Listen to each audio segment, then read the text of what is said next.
Paper 86. Early Evolution of Religion. The evolution of religion from the preceding and primitive worship urge is not dependent on revelation. The normal functioning of the human mind, under the directive influence of the sixth and seventh mind adjutants of universal spirit bestowal, is wholly sufficient to ensure such development. Man's earliest pre-religious fear of the forces of nature gradually became religious as nature became personalized, spiritized, and eventually deified in human consciousness. Religion of a primitive type was therefore a natural biologic consequence of the psychologic inertia of evolving animal minds after such minds had once entertained concepts of the supernatural. 1. Chance. Good luck and bad luck. Aside from the natural worship urge, early evolutionary religion had its roots of origin in the human experiences of chance, so-called luck, commonplace happenings. Primitive man was a food hunter. The results of hunting must ever vary, and this gives certain origin to those experiences which man interprets as good luck and bad luck. Mischance was a great factor in the lives of men and women who lived constantly on the ragged edge of a precarious and harassed existence. The limited intellectual horizon of the savage so concentrates the attention upon chance that luck becomes a constant factor in his life. Primitive Urantians struggled for existence, not for a standard of living. They lived lives of peril in which chance played an important role. The constant dread of unknown and unseen calamity hung over these savages as a cloud of despair which effectively eclipsed every pleasure. They lived in constant dread of doing something that would bring bad luck. Superstitious savages always feared a run of good luck. They viewed such good fortune as a certain harbinger of calamity. This ever-present dread of bad luck was paralyzing. Why work hard and reap bad luck, nothing for something, when one might drift along and encounter good luck, something for nothing? Unthinking men forget good luck, take it for granted, but they painfully remember bad luck. Early man lived in uncertainty and in constant fear of chance, bad luck. Life was an exciting game of chance. Existence was a gamble. It is no wonder that partially civilized people still believe in chance and evince lingering predispositions to gambling. Primitive man alternated between two potent interests, the passion of getting something for nothing and the fear of getting nothing for something. And this gamble of existence was the main interest and the supreme fascination of the early savage mind. The later herders held the same views of chance and luck, while the still later agriculturalists were increasingly conscious that crops were immediately influenced by many things over which man had little or no control. The farmer found himself the victim of drought, floods, hail, storms, pests and plant diseases, as well as heat and cold. And as all of these natural influences affected individual prosperity, they were regarded as good luck or bad luck. This notion of chance and luck strongly pervaded the philosophy of all ancient peoples. Even in recent times, in the wisdom of Solomon, it is said, I returned and saw that the race is not to the swift, nor the battle to the strong, neither bread to the wise, nor riches to men of understanding, nor favor to men of skill, but fate and chance befall them all. For man knows not his fate, as fishes are taken in an evil net, and as birds are caught in a snare, so are the sons of men snared in an evil time, when it falls suddenly upon them. 2. The personification of chance. Anxiety was a natural state of the savage mind. When men and women fall victims to excessive anxiety, they are simply reverting to the natural estate of their far distant ancestors. And when anxiety becomes actually painful, it inhibits activity and unfailingly institutes evolutionary changes and biologic adaptations. Pain and suffering are essential to progressive evolution. The struggle for life is so painful that certain backward tribes even yet howl and lament over each new sunrise. Primitive man constantly asked, "Who is tormenting me?" Not finding a material source for his miseries, he settled upon a spirit explanation. And so was religion born of the fear of the mysterious, the awe of the unseen, and the dread of the unknown. Nature fear thus became a factor in the struggle for existence, first because of chance, and then because of mystery. The primitive mind was logical, but contained few ideas for intelligent association. The savage mind was uneducated, wholly unsophisticated. If one event followed another, the savage considered them to be cause and effect. What civilized man regards as superstition was just plain ignorance in the savage. Mankind has been slow to learn that there is not necessarily any relationship between purposes and results. Human beings are only just beginning to realize that the reactions of existence appear between acts and their consequences. The savage strives to personalize everything intangible and abstract, and thus both nature and chance become personalized as ghosts, spirits, and later on as gods. Man naturally tends to believe that which he deems best for him, that which is in his immediate or remote interest. Self-interest largely obscures logic. The difference between the minds of savage and civilized men is more one of content than of nature, of degree rather than of quality. But to continue to ascribe things difficult of comprehension to supernatural causes is nothing less than a lazy and convenient way of avoiding all forms of intellectual hard work. Luck is merely a term coined to cover the inexplicable in any age of human existence. It designates those phenomena which men are unable or unwilling to penetrate. Chance is a word which signifies that man is too ignorant or too indolent to determine causes. Men regard a natural occurrence as an accident, or as bad luck only when they are destitute of curiosity and imagination, when the races lack initiative and adventure. Exploration of the phenomena of life sooner or later destroys man's belief in chance, luck, and so-called accidents, substituting, therefore, a universe of law and order wherein all effects are preceded by definite causes. Thus is the fear of existence replaced by the joy of living. The savage looked upon all nature as alive, as possessed by something. Civilized man still kicks and curses those inanimate objects which get in his way and bump him. Primitive man never regarded anything as accidental. Always was everything intentional. To primitive man the domain of fate, the function of luck, the spirit world was just as unorganized and haphazard as was primitive society. Luck was looked upon as the whimsical and temperamental reaction of the spirit world, later on as the humor of the gods. But all religions did not develop from animism. Other concepts of the supernatural were contemporaneous with animism, and these beliefs also led to worship. Naturalism is not a religion, it is the offspring of religion. 3. Death, the inexplicable. Death was the supreme shock to evolving man, the most perplexing combination of chance and mystery. Not the sanctity of life, but the shock of death inspired fear and thus effectively fostered religion. Among savage peoples, death was ordinarily due to violence, so that nonviolent death became increasingly mysterious. Death as a natural and expected end of life was not clear to the consciousness of primitive people. It has required age upon age for man to realize its inevitability.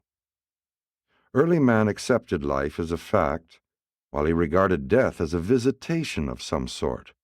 All races have their legends of men who did not die, vestigial traditions of the early attitude toward death.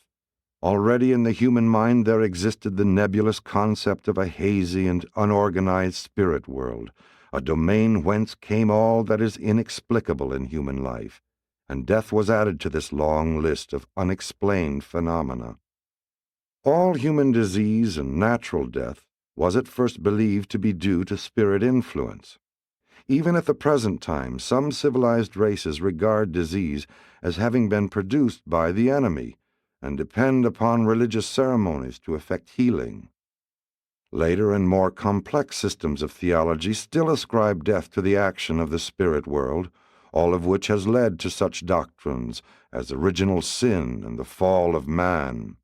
It was the realization of impotency before the mighty forces of nature, together with a recognition of human weakness before the visitations of sickness and death, that impelled the savage to seek for help from the supermaterial world, which he vaguely visualized as the source of these mysterious vicissitudes of life. 4. The death survival concept. The concept of a supermaterial phase of mortal personality was born of the unconscious and purely accidental association of the occurrences of everyday life plus the ghost dream. The simultaneous dreaming about a departed chief by several members of his tribe seemed to constitute convincing evidence that the old chief had really returned in some form.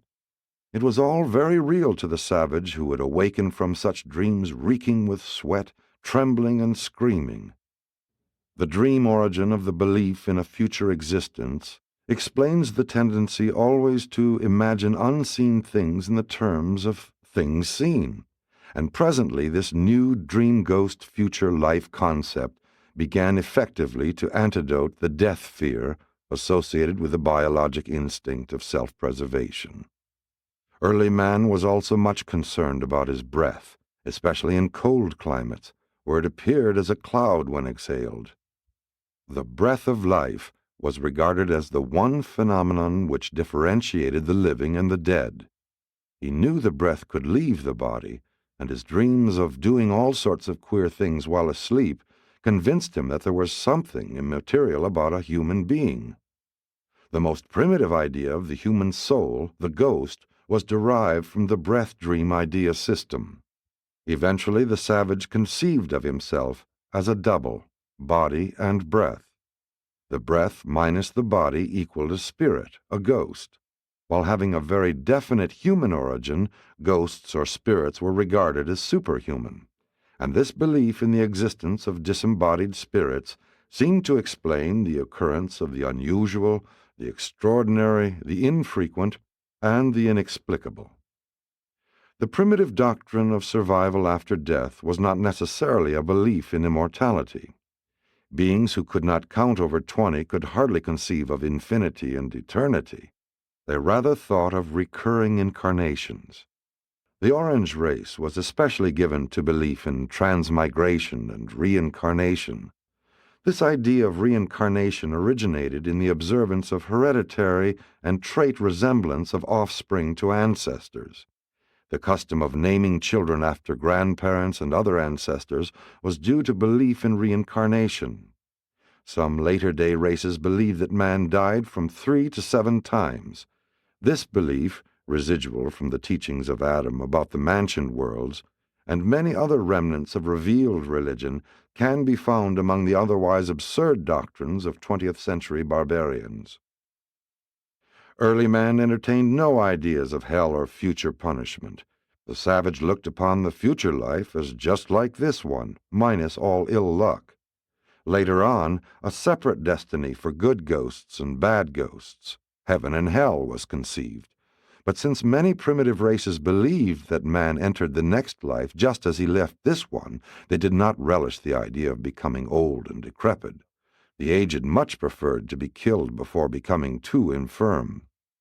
Almost every group had a different idea regarding the destiny of the ghost soul. The Greeks believed that weak men must have weak souls, so they invented Hades as a fit place for the reception of such anemic souls. These unrobust specimens were also supposed to have shorter shadows. The early Andites thought their ghosts returned to the ancestral homelands. The Chinese and Egyptians once believed that soul and body remained together. Among the Egyptians, this led to careful tomb construction and efforts at body preservation. Even modern people seek to arrest the decay of the dead. The Hebrews conceived that a phantom replica of the individual went down to Sheol. It could not return to the land of the living. They did make that important advance in the doctrine of the evolution of the soul. 5. The ghost soul concept. The non-material part of man has been variously termed ghost, spirit, shade, phantom, specter, and latterly soul. The soul was early man's dream double. It was in every way exactly like the mortal himself, except that it was not responsive to touch.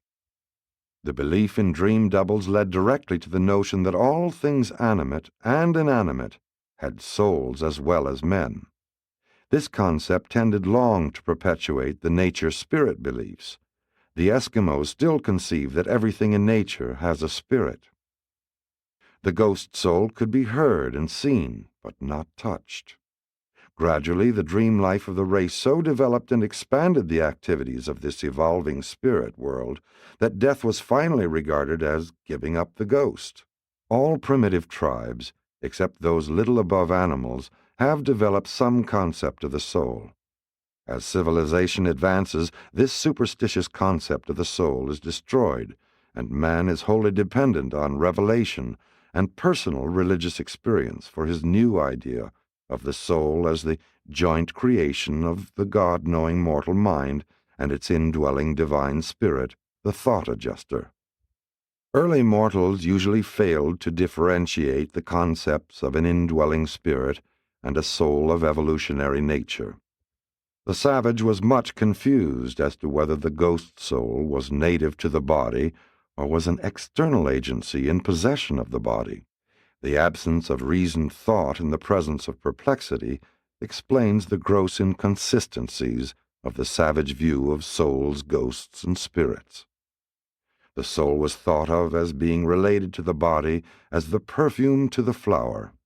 The ancients believed that the soul could leave the body in various ways, as in 1. Ordinary and transient fainting. 2. Sleeping, natural dreaming. 3. Coma and unconsciousness associated with disease and accidents. 4. Death, permanent departure. The savage looked upon sneezing as an abortive attempt of the soul to escape from the body. Being awake and on guard, the body was able to thwart the soul's attempted escape. Later on, sneezing was always accompanied by some religious expression, such as, "God bless you."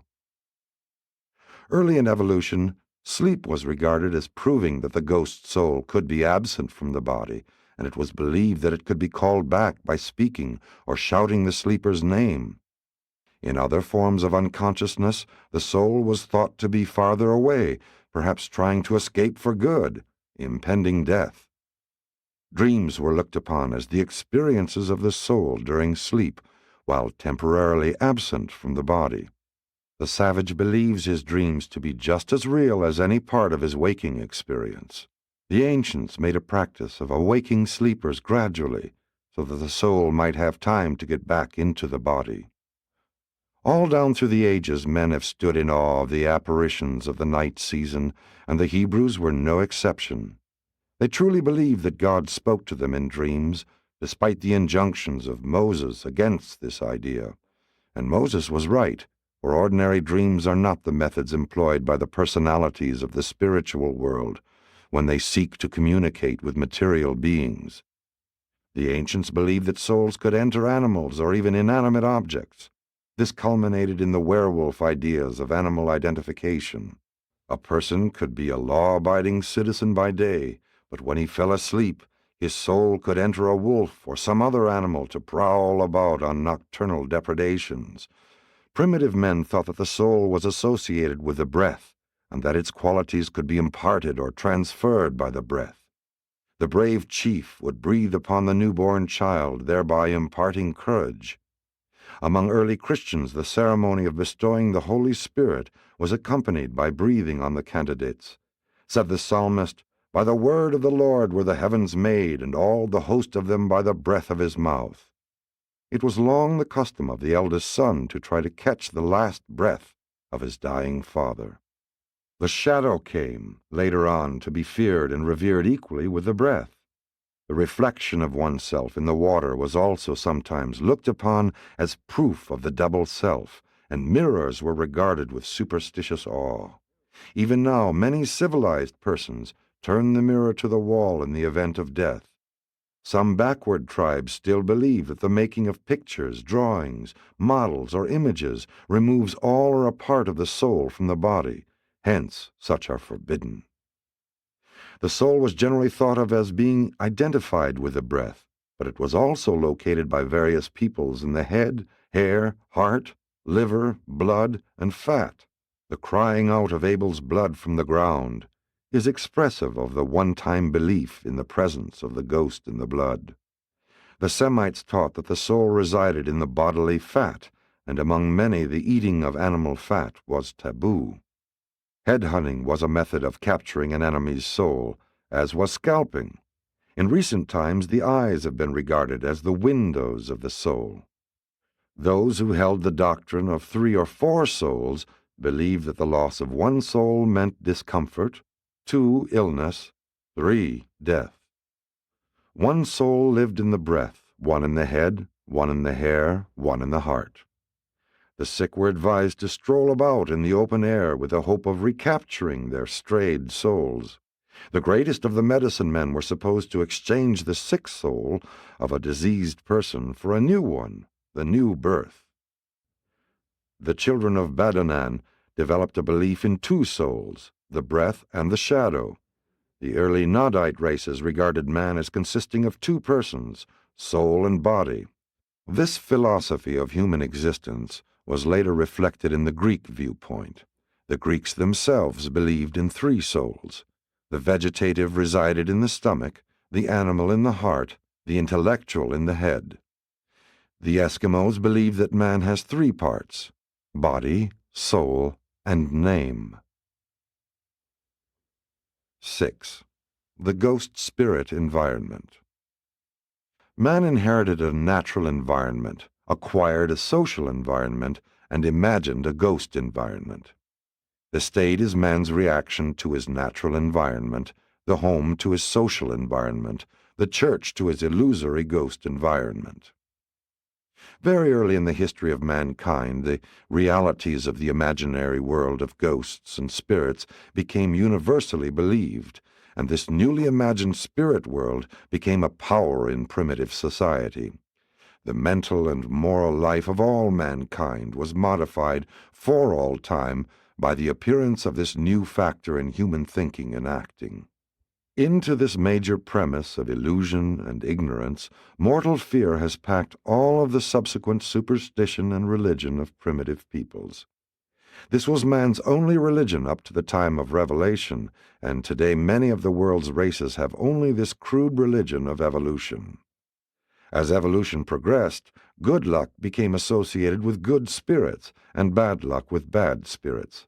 The discomfort of enforced adaptation to a changing environment was regarded as ill luck, the displeasure of the spirit ghosts. Primitive man slowly evolved religion out of his innate worship urge and his misconception of chance. Civilized man provides schemes of insurance to overcome these chance occurrences. Modern science puts an actuary with mathematical reckoning in the place of fictitious spirits and whimsical gods. Each passing generation smiles at the foolish superstitions of its ancestors, while it goes on entertaining those fallacies of thought and worship which will give cause for further smiling on the part of enlightened posterity. But at last the mind of primitive man was occupied with thoughts which transcended all of his inherent biologic urges. At last man was about to evolve an art of living based on something more than response to material stimuli. The beginnings of a primitive philosophic life policy were emerging. A supernatural standard of living was about to appear, for if the spirit ghost in anger visits ill luck and in pleasure good fortune, then must human conduct be regulated accordingly. The concept of right and wrong had at last evolved, and all of this long before the times of any revelation on earth. With the emergence of these concepts, there was initiated the long and wasteful struggle to appease the ever-displeased spirits, the slavish bondage to evolutionary religious fear, that long waste of human effort upon tombs, temples, sacrifices, and priesthoods.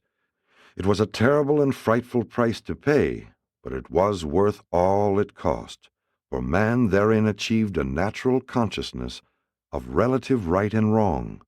Human ethics was born. 7. The function of primitive religion. The savage felt the need of insurance, and he therefore willingly paid his burdensome premiums of fear, superstition, dread, and priest gifts toward his policy of magic insurance against ill luck. Primitive religion was simply the payment of premiums on insurance against the perils of the forests. Civilized man pays material premiums against the accidents of industry and the exigencies of modern modes of living. Modern society is removing the business of insurance from the realm of priests and religion, placing it in the domain of economics. Religion is concerning itself increasingly with the insurance of life beyond the grave. Modern men, at least those who think, no longer pay wasteful premiums to control luck. Religion is slowly ascending to higher philosophic levels in contrast with its former function as a scheme of insurance against bad luck. But these ancient ideas of religion prevented men from becoming fatalistic and hopelessly pessimistic. They believed they could at least do something to influence fate. The religion of ghost fear impressed upon men that they must regulate their conduct, that there was a supermaterial world which was in control of human destiny. Modern civilized races are just emerging from ghost fear as an explanation of luck and the commonplace inequalities of existence.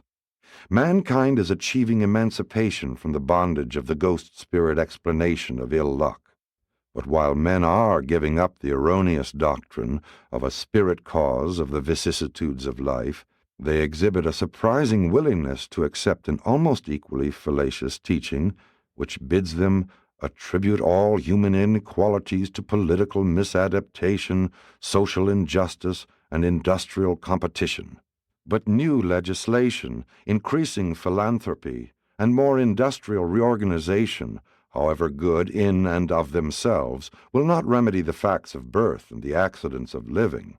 Only comprehension of facts and wise manipulation within the laws of nature will enable man to get what he wants and to avoid what he does not want. Scientific knowledge, leading to scientific action, is the only antidote for so-called accidental ills. Industry, war, slavery, and civil government arose in response to the social evolution of man in his natural environment. Religion similarly arose as his response to the illusory environment of the imaginary ghost world. Religion was an evolutionary development of self-maintenance, and it has worked, notwithstanding that it was originally erroneous in concept and utterly illogical. Primitive religion prepared the soil of the human mind by the powerful and awesome force of false fear for the bestowal of a bona fide spiritual force of supernatural origin, the thought adjuster, and the divine adjusters have ever since labored to transmute God-fear into God-love. Evolution may be slow, but it is unerringly effective. Presented by an Evening Star of Nebadon. Paper 87. The Ghost Cults. The ghost cult evolved as an offset to the hazards of bad luck. Its primitive religious observances were the outgrowth of anxiety about bad luck and of the inordinate fear of the dead. None of these early religions had much to do with the recognition of deity or with reverence for the superhuman. Their rites were mostly negative, designed to avoid, expel, or coerce ghosts. The ghost cult was nothing more nor less than insurance against disaster. It had nothing to do with investment for higher and future returns. Man has had a long and bitter struggle with the ghost cult. Nothing in human history is designed to excite more pity than this picture of man's abject slavery to ghost spirit fear. With the birth of this very fear, mankind started on the upgrade of religious evolution. Human imagination cast off from the shores of self and will not again find anchor until it arrives at the concept of a true deity, a real God. 1. Ghost fear. Death was feared because death meant the liberation of another ghost from its physical body. The ancients did their best to prevent death, to avoid the trouble of having to contend with a new ghost. They were always anxious to induce the ghost to leave the scene of death, to embark on the journey to Deadland. The ghost was feared most of all during the supposed transition period between its emergence at the time of death and its later departure for the ghost homeland, a vague and primitive concept of pseudo-heaven. Though the savage credited ghosts with supernatural powers, he hardly conceived of them as having supernatural intelligence. Many tricks and stratagems were practiced in an effort to hoodwink and deceive the ghosts. Civilized man still pins much faith on the hope that an outward manifestation of piety will in some manner deceive even an omniscient deity. The primitives feared sickness because they observed it was often a harbinger of death. If the tribal medicine man failed to cure an afflicted individual, the sick man was usually removed from the family hut, being taken to a smaller one or left in the open air to die alone. A house in which death had occurred was usually destroyed. If not, it was always avoided, and this fear prevented early man from building substantial dwellings. It also militated against the establishment of permanent villages and cities. The savages sat up all night and talked when a member of the clan died. They feared they too would die if they fell asleep in the vicinity of a corpse. Contagion from the corpse substantiated the fear of the dead, and all peoples at one time or another have employed elaborate purification ceremonies designed to cleanse an individual after contact with the dead. The ancients believed that light must be provided for a corpse. A dead body was never permitted to remain in the dark. In the 20th century, candles are still burned in death chambers, and men still sit up with the dead. So-called civilized man has hardly yet completely eliminated the fear of dead bodies from his philosophy of life. But despite all this fear, men still sought to trick the ghost. If the death hut was not destroyed, the corpse was removed through a hole in the wall, never by way of the door.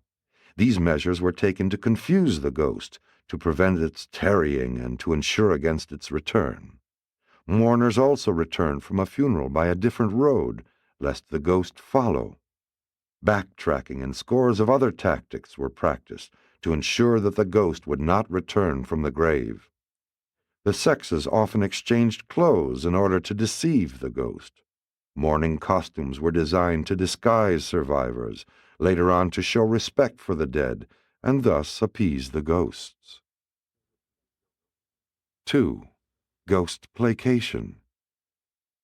In religion, the negative program of ghost placation long preceded the positive program of spirit coercion and supplication. The first acts of human worship were phenomena of defense, not reverence. Modern man deems it wise to insure against fire, so the savage thought it the better part of wisdom to provide insurance against ghost bad luck. The effort to secure this protection constituted the techniques and rituals of the ghost cult. It was once thought that the great desire of a ghost was to be quickly laid so that it might proceed undisturbed to Deadland. Any error of commission or omission in the acts of the living in the ritual of laying the ghost was sure to delay its progress to Ghostland. This was believed to be displeasing to the ghost, and an angered ghost was supposed to be a source of calamity, misfortune, and unhappiness. The funeral service originated in man's effort to induce the ghost soul to depart for its future home, and the funeral sermon was originally designed to instruct the new ghost how to get there.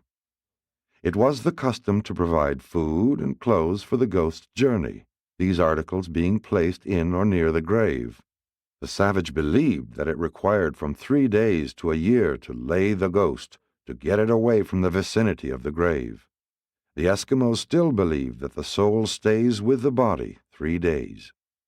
Silence or mourning was observed after a death, so that the ghost would not be attracted back home. Self-torture, wounds, was a common form of mourning.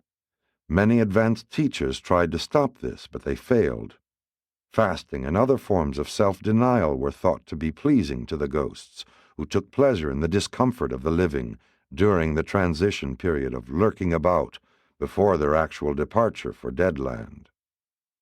Long and frequent periods of mourning inactivity were one of the great obstacles to civilization's advancement. Weeks and even months of each year were literally wasted in this non-productive and useless mourning. The fact that professional mourners were hired for funeral occasions indicates that mourning was a ritual, not an evidence of sorrow. Moderns may mourn the dead out of respect and because of bereavement, but the ancients did this because of fear. The names of the dead were never spoken. In fact, they were often banished from the language. These names became taboo, and in this way the languages were constantly impoverished. This eventually produced a multiplication of symbolic speech and figurative expression, such as the name or day one never mentions. The ancients were so anxious to get rid of a ghost that they offered it everything which might have been desired during life. Ghosts wanted wives and servants. A well-to-do savage expected that at least one slave wife would be buried alive at his death. It later became the custom for a widow to commit suicide on her husband's grave.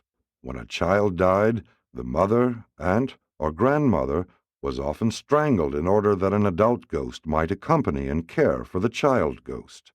And those who thus gave up their lives usually did so willingly. Indeed, had they lived in violation of custom, their fear of ghost wrath would have denuded life of such few pleasures as the primitives enjoyed.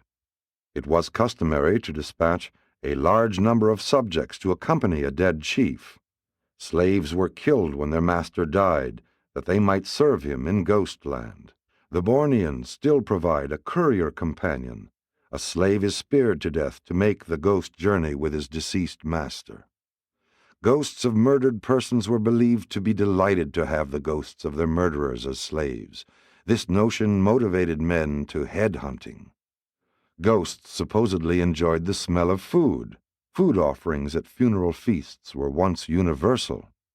The primitive method of saying grace was, before eating, to throw a bit of food into the fire for the purpose of appeasing the spirits while mumbling a magic formula. The dead were supposed to use the ghosts of the tools and weapons that were theirs in life. To break an article was to kill it, thus releasing its ghost to pass on for service in Ghostland. Property sacrifices were also made by burning or burying. Ancient funeral wastes were enormous.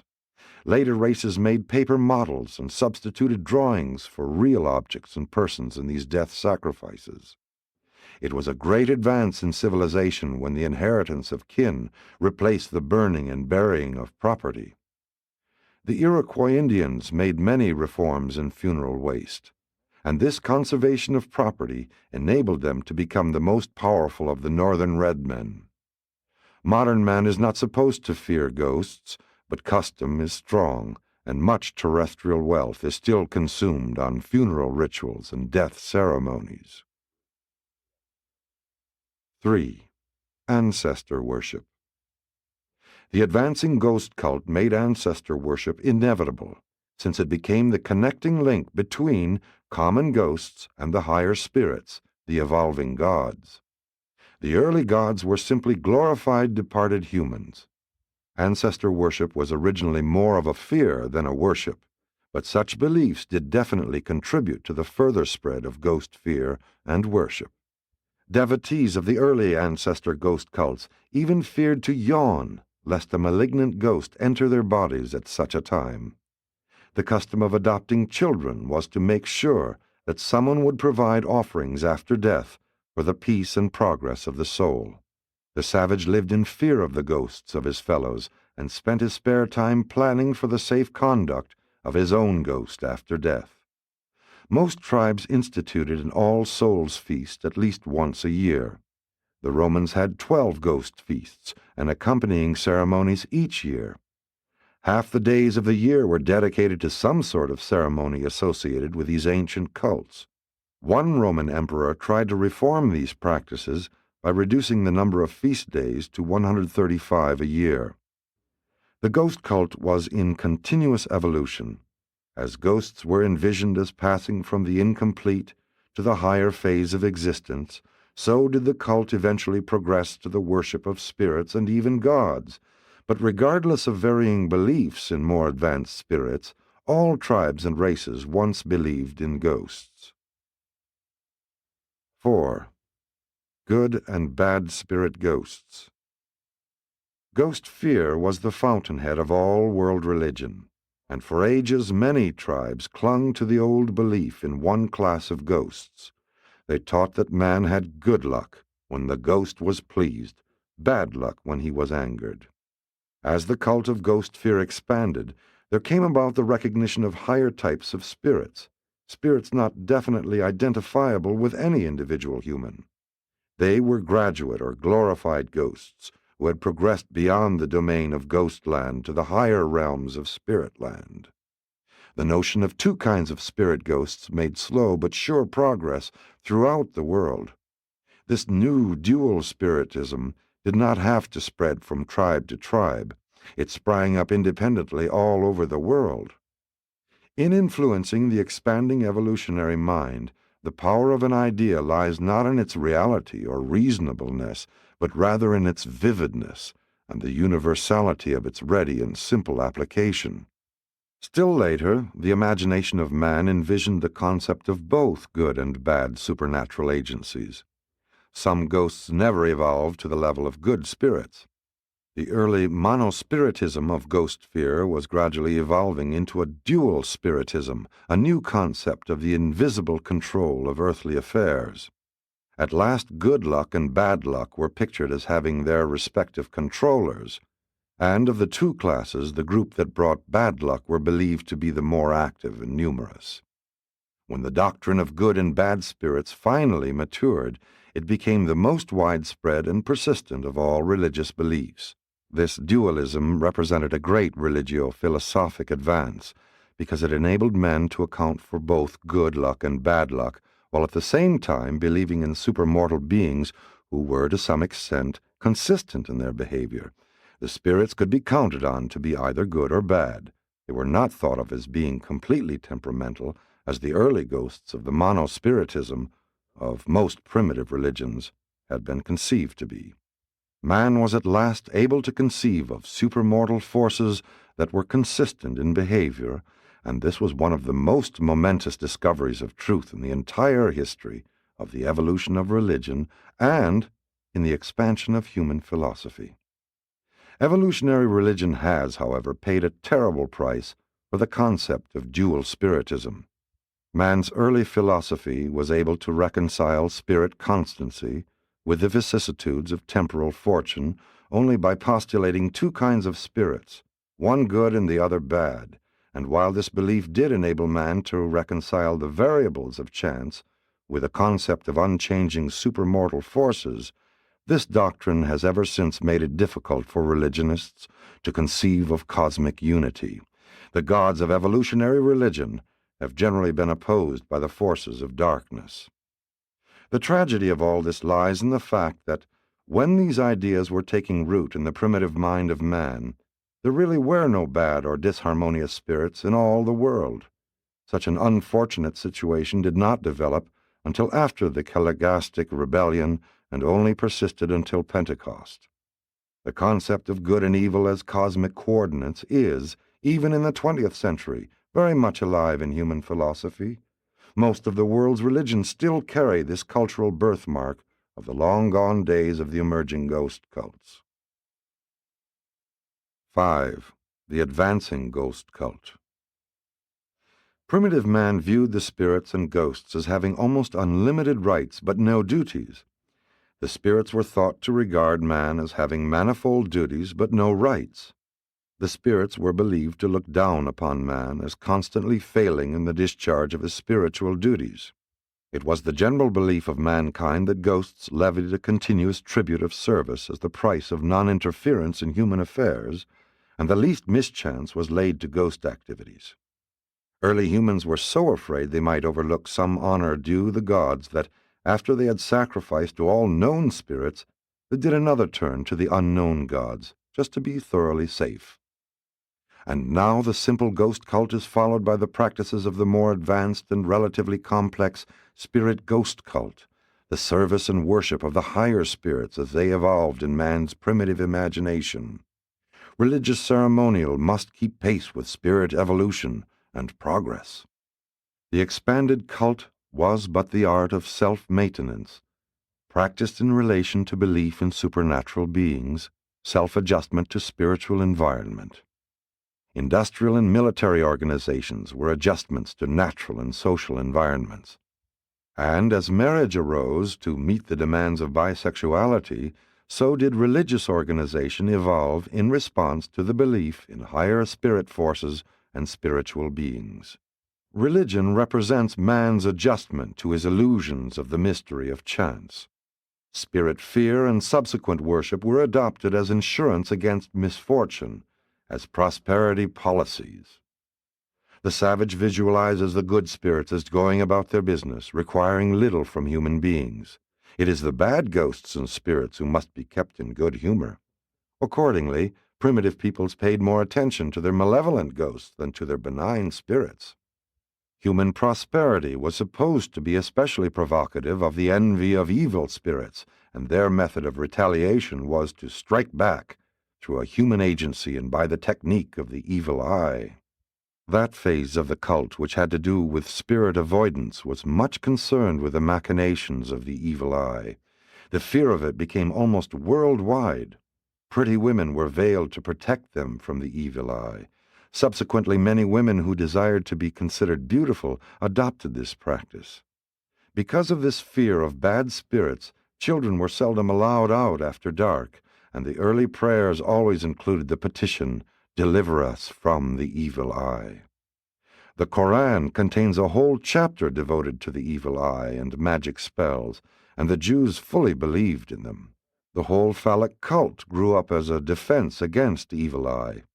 The organs of reproduction were thought to be the only fetish which could render it powerless. The evil eye gave origin to the first superstitions respecting prenatal marking of children, maternal impressions, and the cult was at one time well nigh universal. Envy is a deep-seated human trait.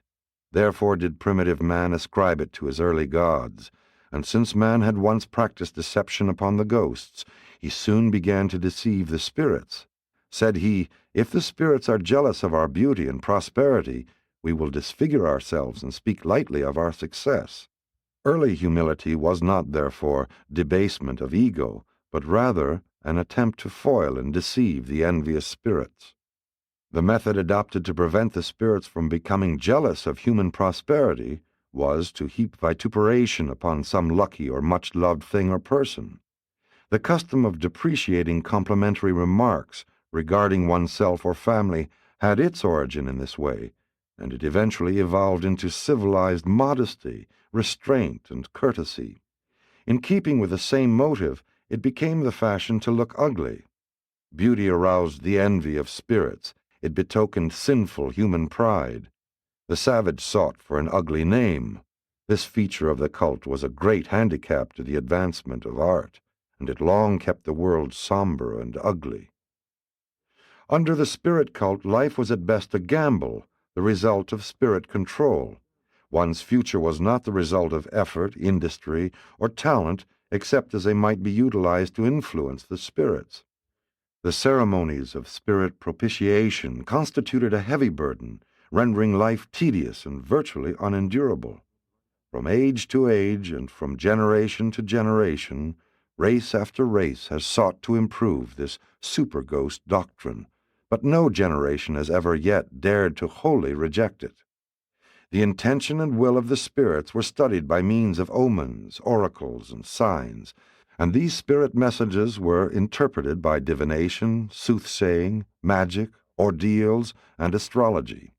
The whole cult was a scheme designed to placate, satisfy, and buy off the spirits through this disguised bribery. and thus there grew up a new and expanded world philosophy consisting in 1. Duty, those things which must be done to keep the spirits favorably disposed, at least neutral. 2. Right, the correct conduct and ceremonies designed to win the spirits actively to one's interests. 3. Truth, the correct understanding of and attitude toward spirits, and hence toward life and death. It was not merely out of curiosity that the ancients sought to know the future. They wanted to dodge ill luck. Divination was simply an attempt to avoid trouble. During these times, dreams were regarded as prophetic, while everything out of the ordinary was considered an omen. And even today, the civilized races are cursed with the belief in signs, tokens, and other superstitious remnants of the advancing ghost cult of old. Slow, very slow is man to abandon those methods, whereby he so gradually and painfully ascended the evolutionary scale of life. 6. Coercion and exorcism. When men believed in ghosts only, religious ritual was more personal, less organized. But the recognition of higher spirits necessitated the employment of higher spiritual methods in dealing with them. This attempt to improve upon and to elaborate the technique of spirit propitiation led directly to the creation of defenses against the spirits. Man felt helpless indeed before the uncontrollable forces operating in terrestrial life, and his feeling of inferiority drove him to attempt to find some compensating adjustment, some technique for evening the odds in the one-sided struggle of man versus the cosmos. In the early days of the cult, man's efforts to influence ghost action were confined to propitiation, attempts by bribery to buy off ill luck. As the evolution of the ghost cult progressed to the concept of good as well as bad spirits, these ceremonies turned toward attempts of a more positive nature, efforts to win good luck. Man's religion no longer was completely negativistic, nor did he stop with the effort to win good luck. He shortly began to devise schemes whereby he could compel spirit cooperation. No longer does the religionist stand defenseless before the unceasing demands of the spirit phantasms of his own devising. The savage is beginning to invent weapons wherewith he may coerce spirit action and compel spirit assistance. Man's first efforts at defense were directed against the ghosts. As the ages passed, the living began to devise methods of resisting the dead. Many techniques were developed for frightening ghosts and driving them away, among which may be cited the following. 1. Cutting off the head and tying up the body in the grave. 2. Stoning the death house. 3. Castration or breaking the legs of the corpse. 4. Burying under stones, one origin of the modern tombstone. 5. Cremation, a later-day invention to prevent ghost trouble. 6. Casting the body into the sea. 7. Exposure of the body to be eaten by wild animals.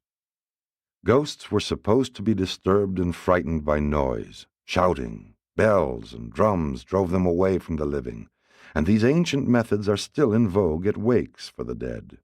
Foul-smelling concoctions were utilized to banish unwelcome spirits. Hideous images of the spirits were constructed so that they would flee in haste when they beheld themselves.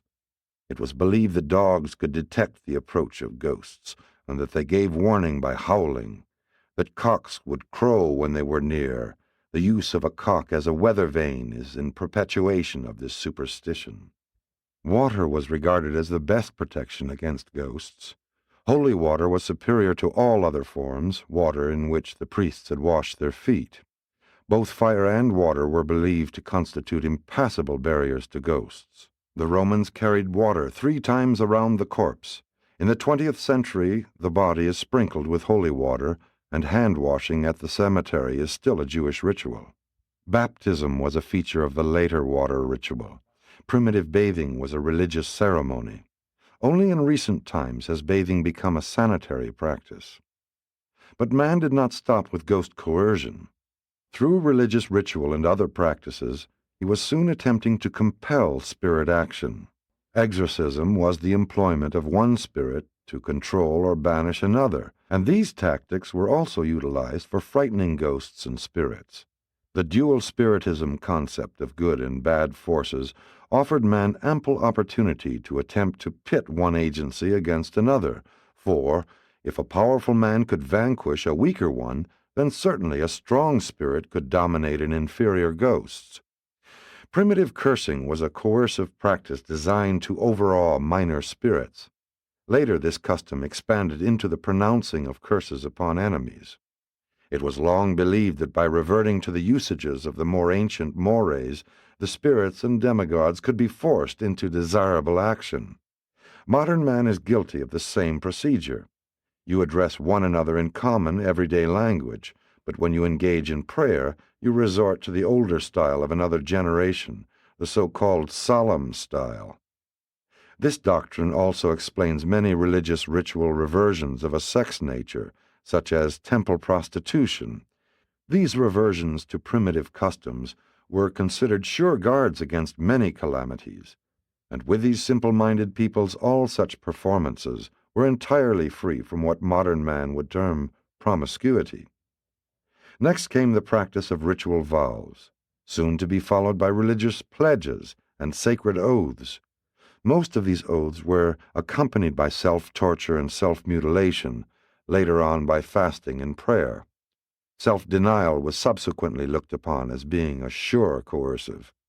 This was especially true in the matter of sex suppression, and so primitive man early developed a decided austerity in his religious practices, a belief in the efficacy of self-torture and self-denial as rituals capable of coercing the unwilling spirits to react favorably toward all such suffering and deprivation. Modern man no longer attempts openly to coerce the spirits, though he still evinces a disposition to bargain with deity. And he still swears, knocks on wood, crosses his fingers, and follows expectoration with some trite phrase. Once it was a magical formula. 7. Nature of cultism. The cult type of social organization persisted because it provided a symbolism for the preservation and stimulation of moral sentiments and religious loyalties. The cult grew out of the traditions of old families and was perpetuated as an established institution. All families have a cult of some sort. Every inspiring ideal grasps for some perpetuating symbolism, seeks some technique for cultural manifestation which will ensure survival and augment realization, and the cult achieves this end by fostering and gratifying emotion. From the dawn of civilization, every appealing movement in social culture or religious advancement has developed a ritual, a symbolic ceremonial. The more this ritual has been an unconscious growth, the stronger it has gripped its devotees. The cult preserves sentiment and satisfied emotion, but it has always been the greatest obstacle to social reconstruction and spiritual progress.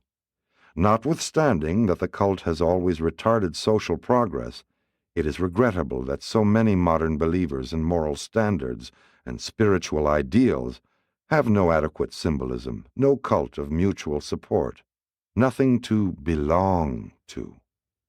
But a religious cult cannot be manufactured.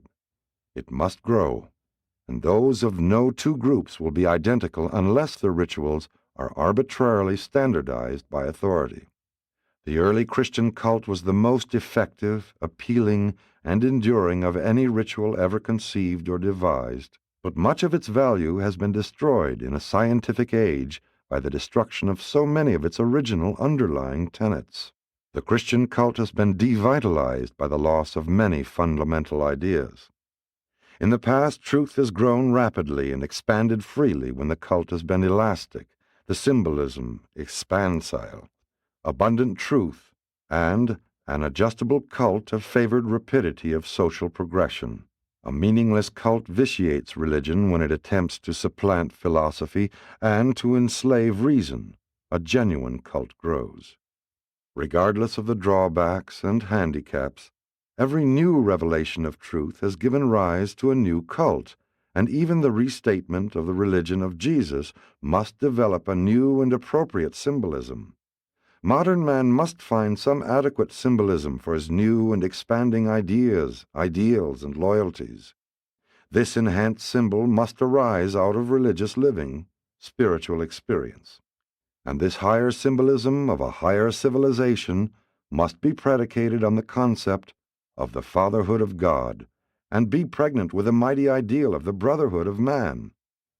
The old cults were too egocentric. The new must be the outgrowth of applied love. The new cult must, like the old, foster sentiment, satisfy emotion, and promote loyalty. But it must do more. It must facilitate spiritual progress, enhance cosmic meanings, augment moral values, encourage social development, and stimulate a high type of personal religious living. The new cult must provide supreme goals of living which are both temporal and eternal, social and spiritual.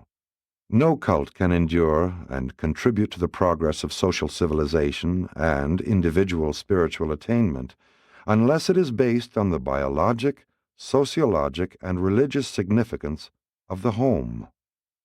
A surviving cult must symbolize that which is permanent in the presence of unceasing change. It must glorify that which unifies the stream of ever-changing social metamorphosis. It must recognize true meanings, exalt beautiful relations, and glorify the good values of real nobility.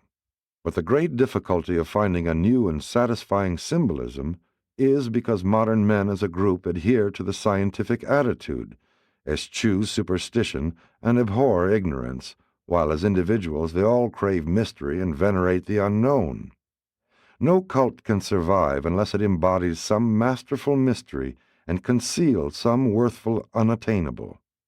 Again, the new symbolism must not only be significant for the group, but also meaningful to the individual. The forms of any serviceable symbolism must be those which the individual can carry out on his own initiative, and which he can also enjoy with his fellows. If the new cult could only be dynamic instead of static, it might really contribute something worthwhile to the progress of mankind, both temporal and spiritual. But a cult, a symbolism of rituals, slogans, or goals, will not function if it is too complex, and there must be the demand for devotion, the response of loyalty. Every effective religion unerringly develops a worthy symbolism, and its devotees would do well to prevent the crystallization of such a ritual into cramping, deforming, and stifling stereotype ceremonials, which can only handicap and retard all social, moral, and spiritual progress. No cult can survive if it retards moral growth and fails to foster spiritual progress. The cult is the skeletal structure around which grows the living and dynamic body of personal spiritual experience. True religion. Presented by a brilliant evening star of Nebadon. Paper 88. Fetishes, Charms, and Magic. The concept of a spirit's entering into an inanimate object, an animal, or a human being is a very ancient and honorable belief, having prevailed since the beginning of the evolution of religion. This doctrine of spirit possession is nothing more nor less than fetishism. The savage does not necessarily worship the fetish. He very logically worships and reverences the spirit resident therein. At first, the spirit of a fetish was believed to be the ghost of a dead man. Later on, the higher spirits were supposed to reside in fetishes. And so the fetish cult eventually incorporated all of the primitive ideas of ghosts, souls, spirits, and demon possession. 1. Belief in fetishes. Primitive man always wanted to make anything extraordinary into a fetish. Chance, therefore, gave origin to many. A man is sick, something happens, and he gets well. The same thing is true of the reputation of many medicines and the chance methods of treating disease. Objects, connected with dreams, were likely to be converted into fetishes. Volcanoes, but not mountains, became fetishes. Comets, but not stars. Early man regarded shooting stars and meteors as indicating the arrival on Earth of special visiting spirits. The first fetishes were peculiarly marked pebbles, and sacred stones have ever since been sought by man. A string of beads was once a collection of sacred stones, a battery of charms. Many tribes had fetish stones, but few have survived, as have the Kaaba and the stone of scone. Fire and water were also among the early fetishes, and fire worship, together with belief in holy water, still survives. Tree fetishes were a later development, but among some tribes, the persistence of nature worship led to belief in charms indwelt by some sort of nature spirit. When plants and fruits became fetishes, they were taboo as food. The apple was among the first to fall into this category. It was never eaten by the Levantine peoples. If an animal ate human flesh, it became a fetish. In this way, the dog came to be the sacred animal of the Parsees. If the fetish is an animal and the ghost is permanently resident therein, then fetishism may impinge on reincarnation. In many ways, the savages envied the animals. They did not feel superior to them and were often named after their favorite beasts. When animals became fetishes, there ensued the taboos on eating the flesh of the fetish animal. Apes and monkeys, because of resemblance to man, early became fetish animals. Later, snakes, birds, and swine were also similarly regarded. At one time, the cow was a fetish, the milk being taboo, while the excreta were highly esteemed. The serpent was revered in Palestine, especially by the Phoenicians, who, along with the Jews, considered it to be the mouthpiece of evil spirits. Even many moderns believe in the charm powers of reptiles. From Arabia on through India to the snake dance of the Moqui tribe of red men, the serpent has been revered. Certain days of the week were fetishes. For ages, Friday has been regarded as an unlucky day, and the number 13 is an evil numeral. The lucky numbers 3 and 7 came from later revelations. 4 was the lucky number of primitive man, and was derived from the early recognition of the 4 points of the compass. It was held unlucky to count cattle or other possessions. The ancients always opposed the taking of a census, numbering the people. Primitive man did not make an undue fetish out of sex. The reproductive function received only a limited amount of attention. The savage was natural-minded, not obscene or prurient. Saliva was a potent fetish. Devils could be driven out by spitting on a person. For an elder or superior to spit on one was the highest compliment. Parts of the human body were looked upon as potential fetishes, particularly the hair and nails. The long-growing fingernails of the chiefs were highly prized, and the trimmings thereof were a powerful fetish. Belief in skull fetishes accounts for much of later-day headhunting. The umbilical cord was a highly prized fetish. Even today it is so regarded in Africa. Mankind's first toy was a preserved umbilical cord. Set with pearls, as was often done, it was man's first necklace. Hunchbacked and crippled children were regarded as fetishes. Lunatics were believed to be moonstruck. Primitive man could not distinguish between genius and insanity. Idiots were either beaten to death or revered as fetish personalities. Hysteria increasingly confirmed the popular belief in witchcraft. Epileptics often were priests and medicine men. Drunkenness was looked upon as a form of spirit possession. When a savage went on a spree, he put a leaf in his hair for the purpose of disavowing responsibility for his acts. Poisons and intoxicants became fetishes. They were deemed to be possessed. Many people looked upon geniuses as fetish personalities possessed by a wise spirit, and these talented humans soon learned to resort to fraud and trickery for the advancement of their selfish interests. A fetish man was thought to be more than human. He was divine, even infallible. Thus did chiefs, kings, priests, prophets, and church rulers eventually wield great power and exercise unbounded authority. 2. Evolution of the fetish. It was a supposed preference of ghosts to indwell some object which had belonged to them when alive in the flesh. This belief explains the efficacy of many modern relics. The ancients always revered the bones of their leaders, and the skeletal remains of saints and heroes are still regarded with superstitious awe by many. Even today, pilgrimages are made to the tombs of great men.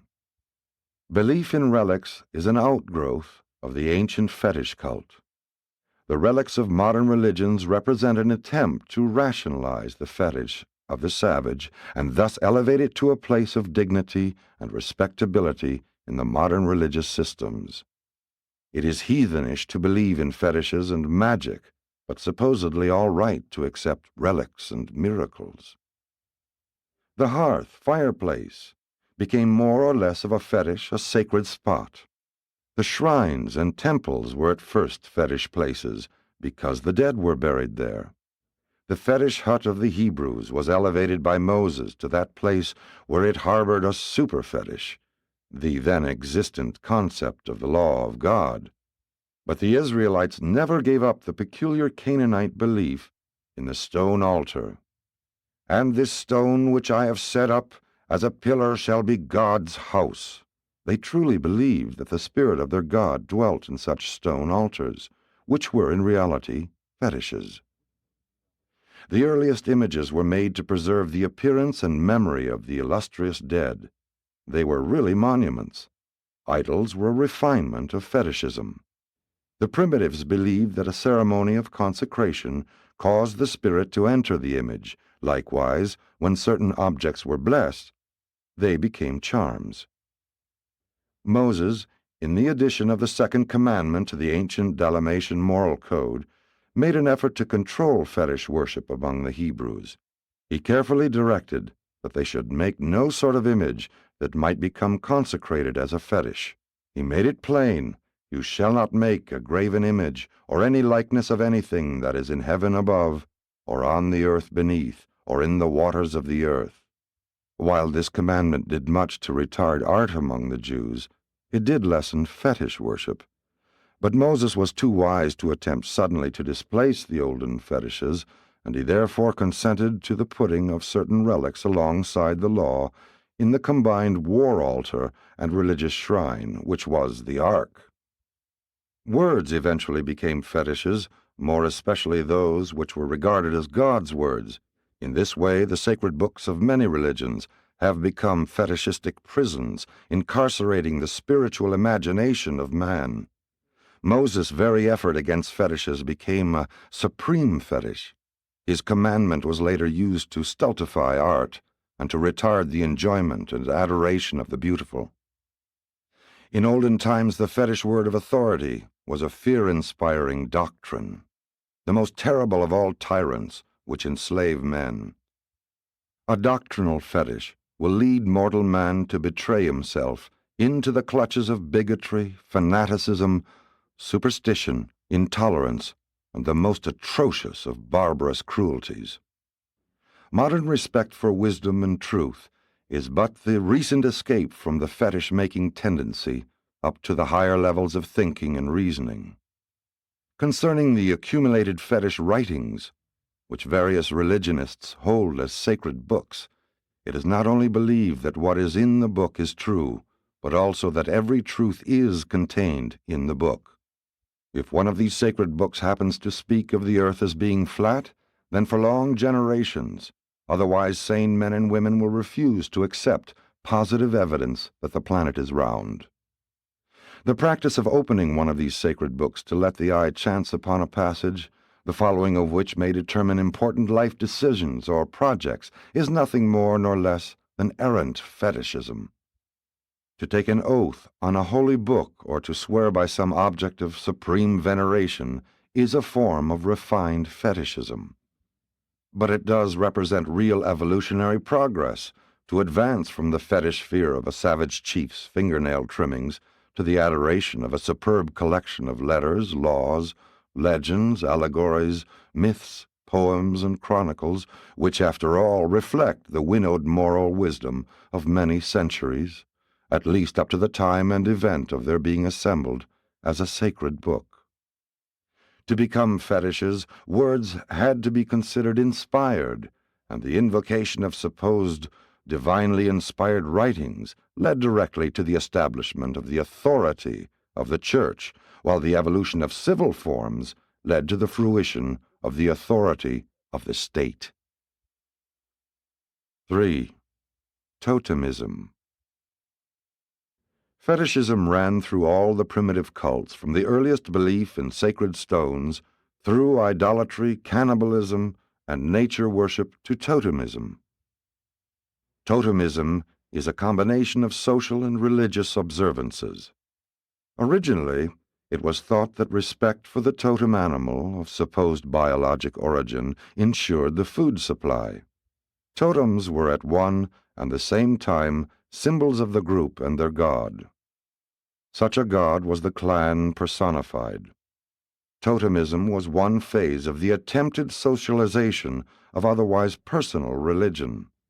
The totem eventually evolved into the flag or national symbol of the various modern peoples. A fetish bag, a medicine bag, was a pouch containing a reputable assortment of ghost-impregnated articles, and the medicine man of old never allowed his bag, the symbol of his power, to touch the ground. Civilized peoples in the 20th century see to it that their flags, emblems of national consciousness, likewise never touch the ground. The insignia of priestly and kingly office were eventually regarded as fetishes, and the fetish of the state supreme has passed through many stages of development, from clans to tribes, from suzerainty to sovereignty, from totems to flags. Fetish kings have ruled by divine right, and many other forms of government have obtained. Men have also made a fetish of democracy, the exaltation and adoration of the common man's ideas, when collectively called public opinion. One man's opinion, when taken by itself, is not regarded as worth much, but when many men are collectively functioning as a democracy, this same mediocre judgment is held to be the arbiter of justice and the standard of righteousness. 4. Magic. Civilized man attacks the problems of a real environment through his science. Savage man attempted to solve the real problems of an illusory ghost environment by magic. Magic was the technique of manipulating the conjectured spirit environment, whose machinations endlessly explained the inexplicable.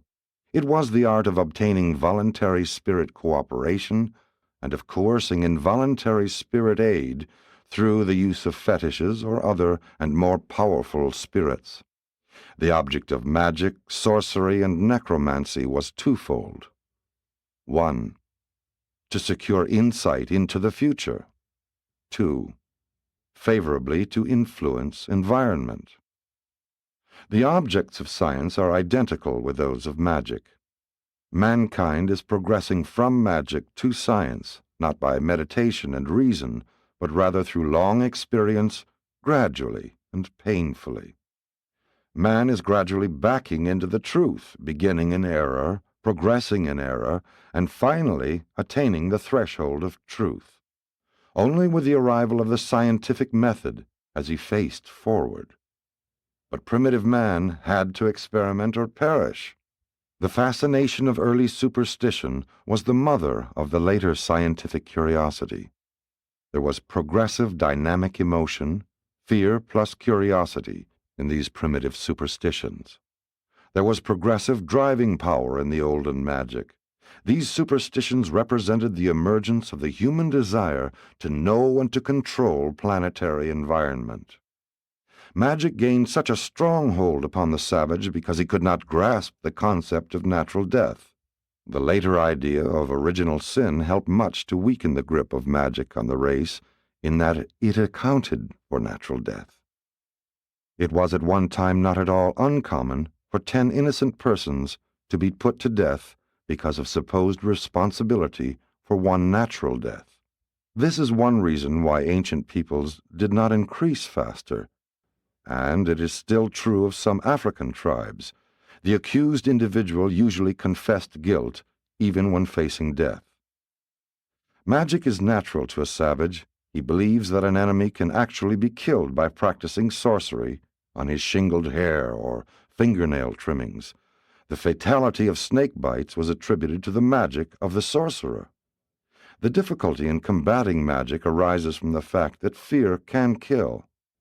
Primitive people so feared magic that it did actually kill, and such results were sufficient to substantiate this erroneous belief. In case of failure, there was always some plausible explanation. The cure for defective magic was more magic. 5. Magical charms. Since anything connected with the body could become a fetish, the earliest magic had to do with hair and nails. Secrecy attendant upon body elimination grew up out of fear that an enemy might get possession of something derived from the body and employ it in detrimental magic. All excreta of the body were therefore carefully buried. Public spitting was refrained from because of the fear that saliva would be used in deleterious magic. Spittle was always covered. Even food remnants, clothing, and ornaments could become instruments of magic. The savage never left any remnants of his meal on the table, and all this was done through fear that one's enemies might use these things in magical rites, not from any appreciation of the hygienic value of such practices. Magical charms were concocted from a great variety of things: human flesh, tiger claws, crocodile teeth, poison plant seeds, snake venom, and human hair. The bones of the dead were very magical. Even the dust from footprints could be used in magic. The ancients were great believers in love charms. Blood and other forms of bodily secretions were able to ensure the magic influence of love. Images were supposed to be effective in magic. Effigies were made, and when treated ill or well, the same effects were believed to rest upon the real person. When making purchases, superstitious persons would chew a bit of hard wood in order to soften the heart of the seller. The milk of a black cow was highly magical. So also were black cats. The staff or wand was magical, along with drums, bells, and knots. All ancient objects were magical charms. The practices of a new or higher civilization were looked upon with disfavor because of their supposedly evil magical nature. Writing, printing, and pictures were long so regarded. Primitive man believed that names must be treated with respect, especially names of the gods. The name was regarded as an entity, an influence distinct from the physical personality. It was esteemed equally with the soul and the shadow. Names were pawned for loans. A man could not use his name until it had been redeemed by payment of the loan. Nowadays, one signs his name to a note. An individual's name soon became important in magic. The savage had 2 names. The important one was regarded as too sacred to use on ordinary occasions, hence the second or everyday name, a nickname. He never told his real name to strangers. Any experience of an unusual nature caused him to change his name. Sometimes it was in an effort to cure a disease or to stop bad luck. The savage could get a new name by buying it from the tribal chief. Men still invest in titles and degrees, but among the most primitive tribes, such as the African Bushmen, individual names do not exist. 6. The practice of magic. Magic was practiced through the use of wands, medicine ritual, and incantations, and it was customary for the practitioner to work unclothed. Women outnumbered the men among primitive magicians. In magic, medicine means mystery, not treatment. The savage never doctored himself. He never used medicines except on the advice of the specialists in magic. And the voodoo doctors of the 20th century are typical of the magicians of old. There was both a public and a private phase to magic. That performed by the medicine man, shaman, or priest was supposed to be for the good of the whole tribe.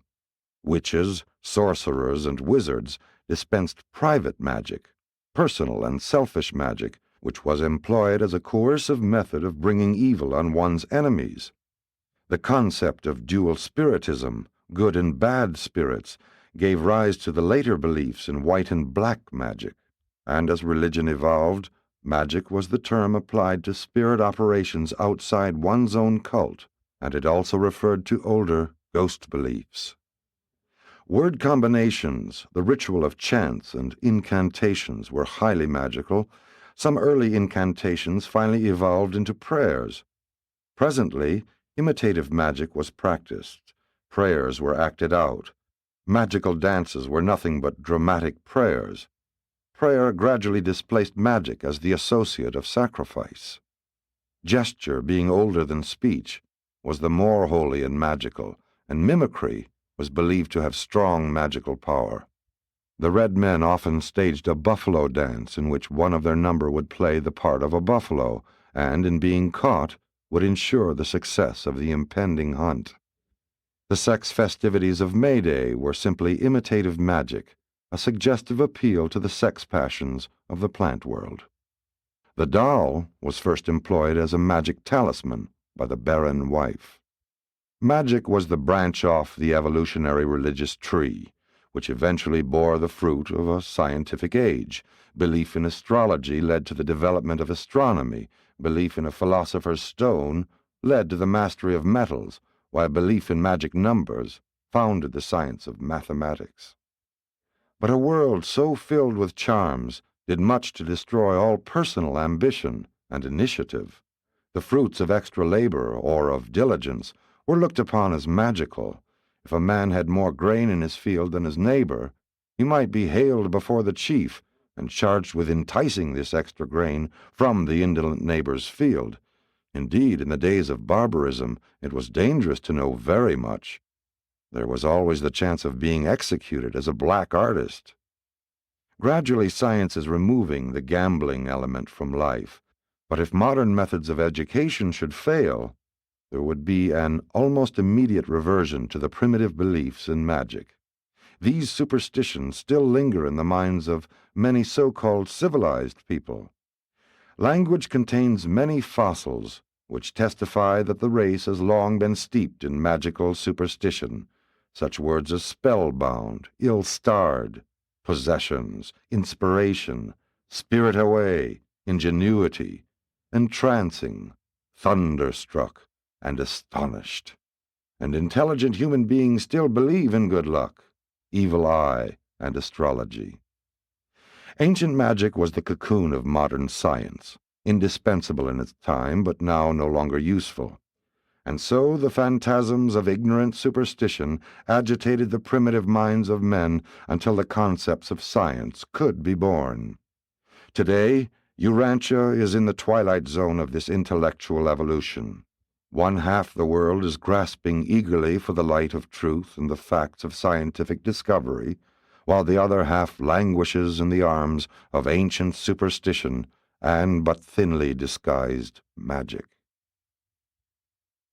Presented by a brilliant evening star of Nebadon. Paper 89.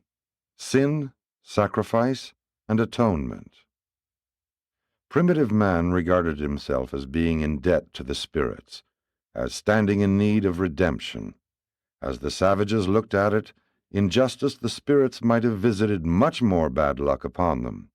As time passed, this concept developed into the doctrine of sin and salvation. The soul was looked upon as coming into the world under forfeit, original sin. The soul must be ransomed.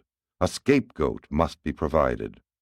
The headhunter, in addition to practicing the cult of skull worship, was able to provide a substitute for his own life, a scape man.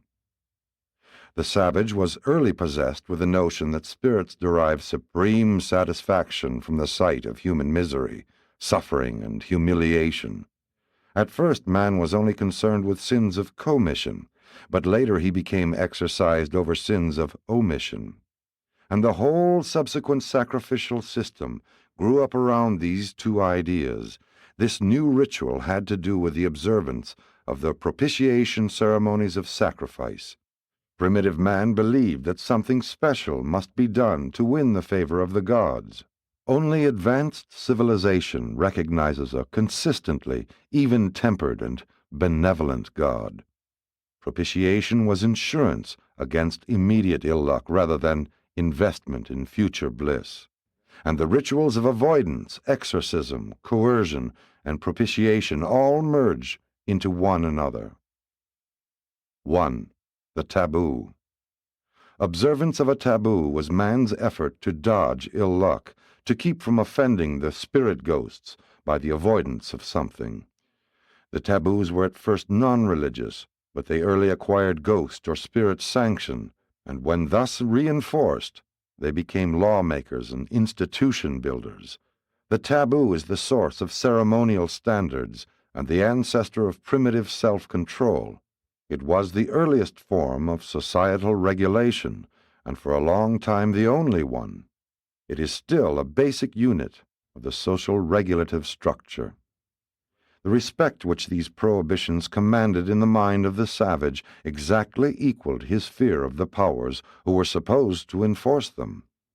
Taboos first arose because of chance experience with ill luck. Later they were proposed by chiefs and shamans, fetish men who were thought to be directed by a spirit ghost, even by a god. The fear of spirit retribution is so great in the mind of a primitive that he sometimes dies of fright when he has violated a taboo, and this dramatic episode enormously strengthens the hold of the taboo on the minds of the survivors. Among the earliest prohibitions were restrictions on the appropriation of women and other property.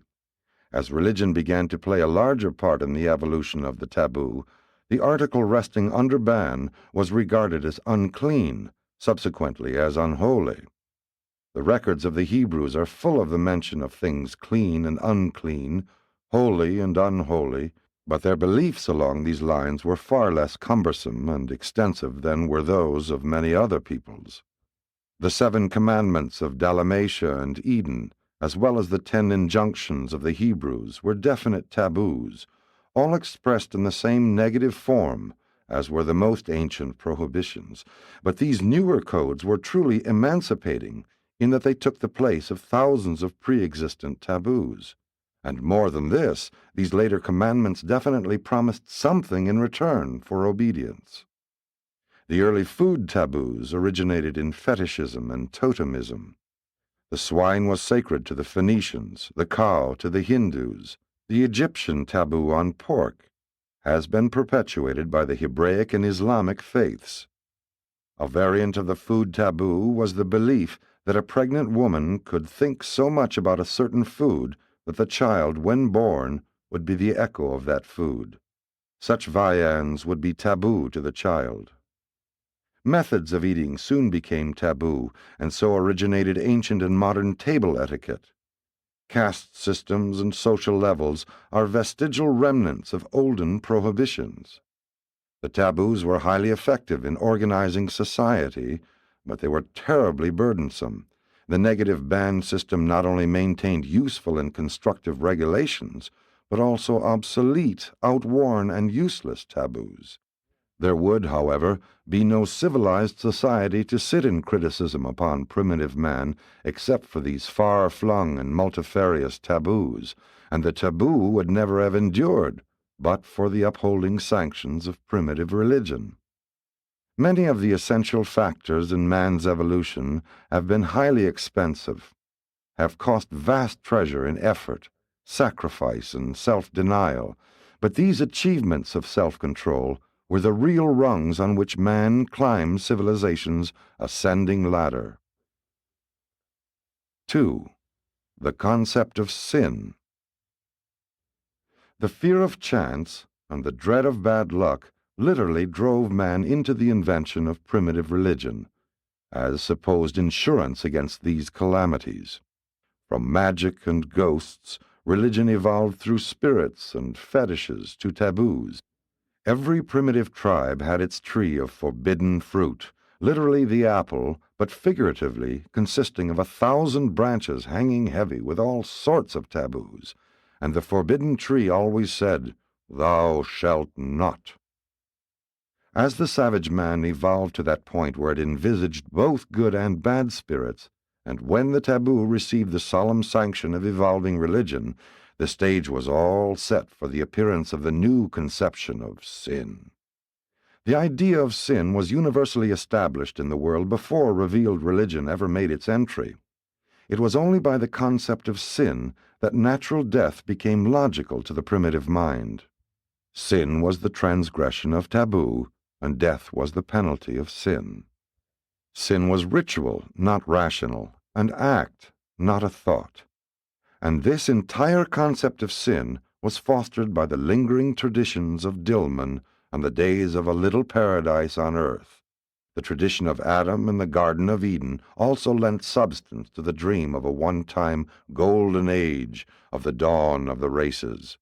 And all this confirmed the ideas later expressed in the belief that man had his origin in a special creation, that he started his career in perfection, and that transgression of the taboos, sin, brought him down to his later sorry plight. The habitual violation of a taboo became a vice. Primitive law made vice a crime. Religion made it a sin. Among the early tribes, the violation of a taboo was a combined crime and sin. Community calamity was always regarded as punishment for tribal sin. To those who believed that prosperity and righteousness went together, the apparent prosperity of the wicked occasioned so much worry that it was necessary to invent hells for the punishment of taboo violators. The numbers of these places of future punishment have varied from 1 to 5. The idea of confession and forgiveness early appeared in primitive religion. Men would ask forgiveness at a public meeting for sins they intended to commit the following week. Confession was merely a rite of remission, also a public notification of defilement, a ritual of crying, "Unclean, unclean." Then followed all the ritualistic schemes of purification. All ancient peoples practiced these meaningless ceremonies. Many apparently hygienic customs of the early tribes were largely ceremonial. 3. Renunciation and humiliation. Renunciation came as the next step in religious evolution. Fasting was a common practice. Soon it became the custom to forego many forms of physical pleasure, especially of a sexual nature. The ritual of the fast was deeply rooted in many ancient religions and has been handed down to practically all modern theologic systems of thought. Just about the time barbarian man was recovering from the wasteful practice of burning and burying property with the dead, just as the economic structure of the races was beginning to take shape, this new religious doctrine of renunciation appeared, and tens of thousands of earnest souls began to court poverty. Property was regarded as a spiritual handicap. These notions of the spiritual dangers of material possession were widespreadly entertained in the times of Philo and Paul, and they have markedly influenced European philosophy ever since. Poverty was just a part of the ritual of the mortification of the flesh, which, unfortunately, became incorporated into the writings and teachings of many religions, notably Christianity. Penance is the negative form of this oft-times foolish ritual of renunciation. But all this taught the savage self-control, and that was a worthwhile advancement in social evolution. Self-denial and self-control were two of the greatest social gains from early evolutionary religion. Self-control gave man a new philosophy of life. It taught him the art of augmenting life's fraction by lowering the denominator of personal demands, instead of always attempting to increase the numerator of selfish gratification. These olden ideas of self-discipline embraced flogging and all sorts of physical torture. The priests of the mother cult were especially active in teaching the virtue of physical suffering, setting the example by submitting themselves to castration. The Hebrews, Hindus, and Buddhists were earnest devotees of this doctrine of physical humiliation. All through the olden times, men sought in these ways for extra credits on the self-denial ledgers of their gods.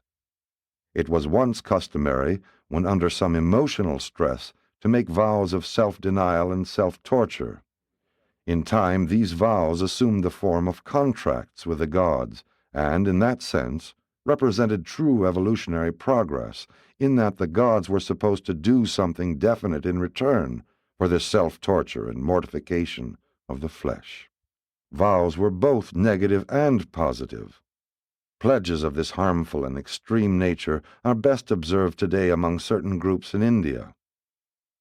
It was only natural that the cult of renunciation and humiliation should have paid attention to sexual gratification. The continence cult originated as a ritual among soldiers prior to engaging in battle. In later days, it became the practice of saints. This cult tolerated marriage only as an evil lesser than fornication. Many of the world's great religions have been adversely influenced by this ancient cult, but none more markedly than Christianity. The Apostle Paul was a devotee of this cult, and his personal views are reflected in the teachings which he fastened on to Christian theology. It is good for a man not to touch a woman. I would that all men were even as I myself. I say therefore to the unmarried and widows, it is good for them to abide even as I. Paul well knew that such teachings were not a part of Jesus' gospel, and his acknowledgment of this is illustrated by his statement, I speak this by permission and not by commandment. But this cult led Paul to look down upon women, and the pity of it all is that his personal opinions have long influenced the teachings of a great world religion. If the advice of the tent-maker teacher were to be literally and universally obeyed, then would the human race come to a sudden and inglorious end. Furthermore, the involvement of a religion with the ancient continence cult leads directly to a war against marriage and the home, society's veritable foundation and the basic institution of human progress. And it is not to be wondered at that all such beliefs fostered the formation of celibate priesthoods in the many religions of various peoples. Some day, man should learn how to enjoy liberty without license, nourishment without gluttony, and pleasure without debauchery. Self-control is a better human policy of behavior regulation than is extreme self-denial. Nor did Jesus ever teach these unreasonable views to his followers. 4. Origins of sacrifice. Sacrifice, as a part of religious devotions, like many other worshipful rituals, did not have a simple and single origin. The tendency to bow down before power and to prostrate oneself in worshipful adoration in the presence of mystery is foreshadowed in the fawning of the dog before its master. It is but one step from the impulse of worship to the act of sacrifice. Primitive man gauged the value of his sacrifice by the pain which he suffered. When the idea of sacrifice first attached itself to religious ceremonial, no offering was contemplated which was not productive of pain. The first sacrifices were such acts as plucking hair, cutting the flesh, mutilations, knocking out teeth, and cutting off fingers. As civilization advanced, these crude concepts of sacrifice were elevated to the level of the rituals of self-abnegation, asceticism, fasting, deprivation, and the later Christian doctrine of sanctification through sorrow, suffering, and the mortification of the flesh. Early in the evolution of religion, there existed two conceptions of the sacrifice. The idea of the gift sacrifice, which connoted the attitude of thanksgiving, and the debt sacrifice, which embraced the idea of redemption. Later there developed the notion of substitution.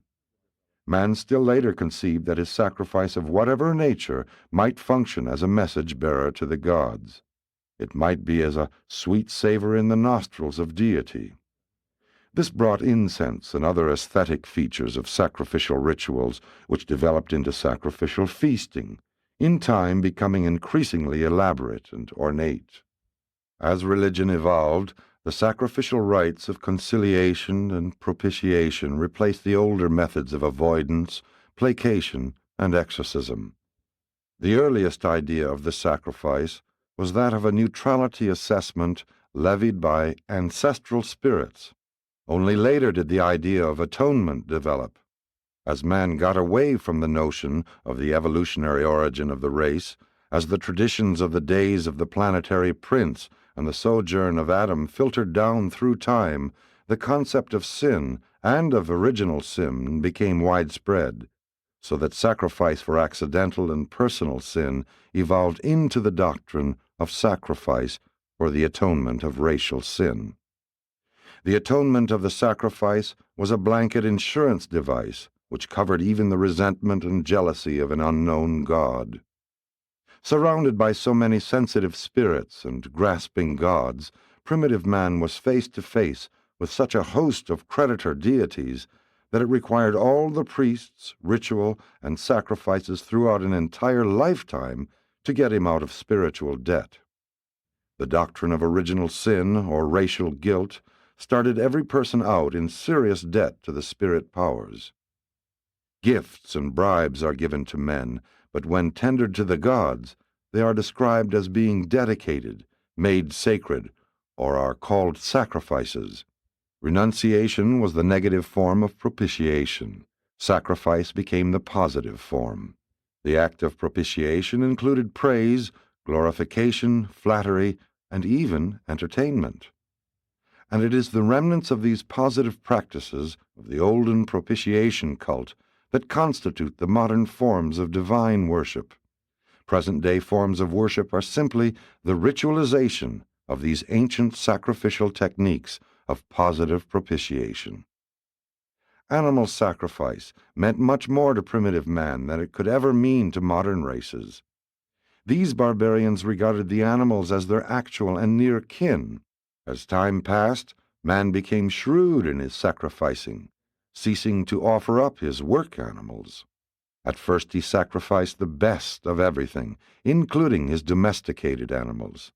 It was no empty boast that a certain Egyptian ruler made when he stated that he had sacrificed 113,433 slaves, 493,386 head of cattle, 88 boats, 2,756 golden images, 331,702 jars of honey and oil, 228,380 jars of wine, 680,714 geese, 6,744,428 loaves of bread, and 5,740,352 sacks of coin. And in order to do this, he must needs have sorely taxed his toiling subjects. Sheer necessity eventually drove these semi-savages to eat the material part of their sacrifices, the gods having enjoyed the soul thereof, and this custom found justification under the pretense of the ancient sacred meal, a communion service according to modern usage. 5. Sacrifices and cannibalism. Modern ideas of early cannibalism are entirely wrong. It was a part of the mores of early society.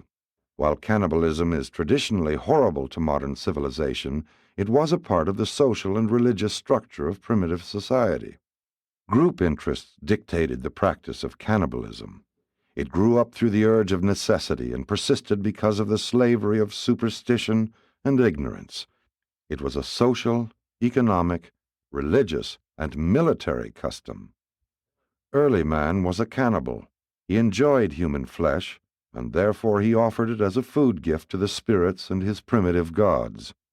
Since ghost spirits were merely modified men, and since food was man's greatest need, then food must likewise be a spirit's greatest need.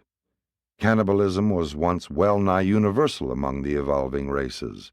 The Sangiks were all cannibalistic, but originally the Andanites were not, nor were the Nodites and Adamites. Neither were the Andites until after they had become grossly admixed with the evolutionary races. The taste for human flesh grows, Having been started through hunger, friendship, revenge, or religious ritual, the eating of human flesh goes on to habitual cannibalism. Man-eating has arisen through food scarcity, though this has seldom been the underlying reason. The Eskimos and early Andinites, however, seldom were cannibalistic except in times of famine. The red men, especially in Central America, were cannibals. It was once a general practice for primitive mothers to kill and eat their own children in order to renew the strength lost in childbearing, and in Queensland, the first child is still frequently thus killed and devoured. In recent times, cannibalism has been deliberately resorted to by many African tribes as a war measure, a sort of frightfulness with which to terrorize their neighbors. Some cannibalism resulted from the degeneration of once superior stocks, but it was mostly prevalent among the evolutionary races. Man-eating came on at a time when men experienced intense and bitter emotions regarding their enemies. Eating human flesh became part of a solemn ceremony of revenge. It was believed that an enemy's ghost could, in this way, be destroyed or fused with that of the eater. It was once a widespread belief that wizards attained their powers by eating human flesh. Certain groups of man-eaters would consume only members of their own tribes, a pseudo-spiritual inbreeding, which was supposed to accentuate tribal solidarity.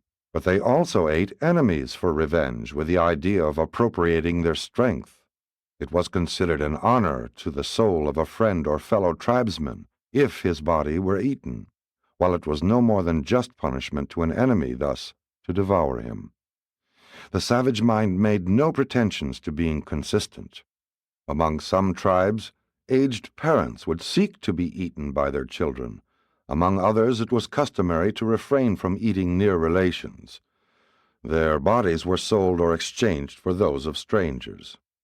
There was considerable commerce in women and children who had been fattened for slaughter.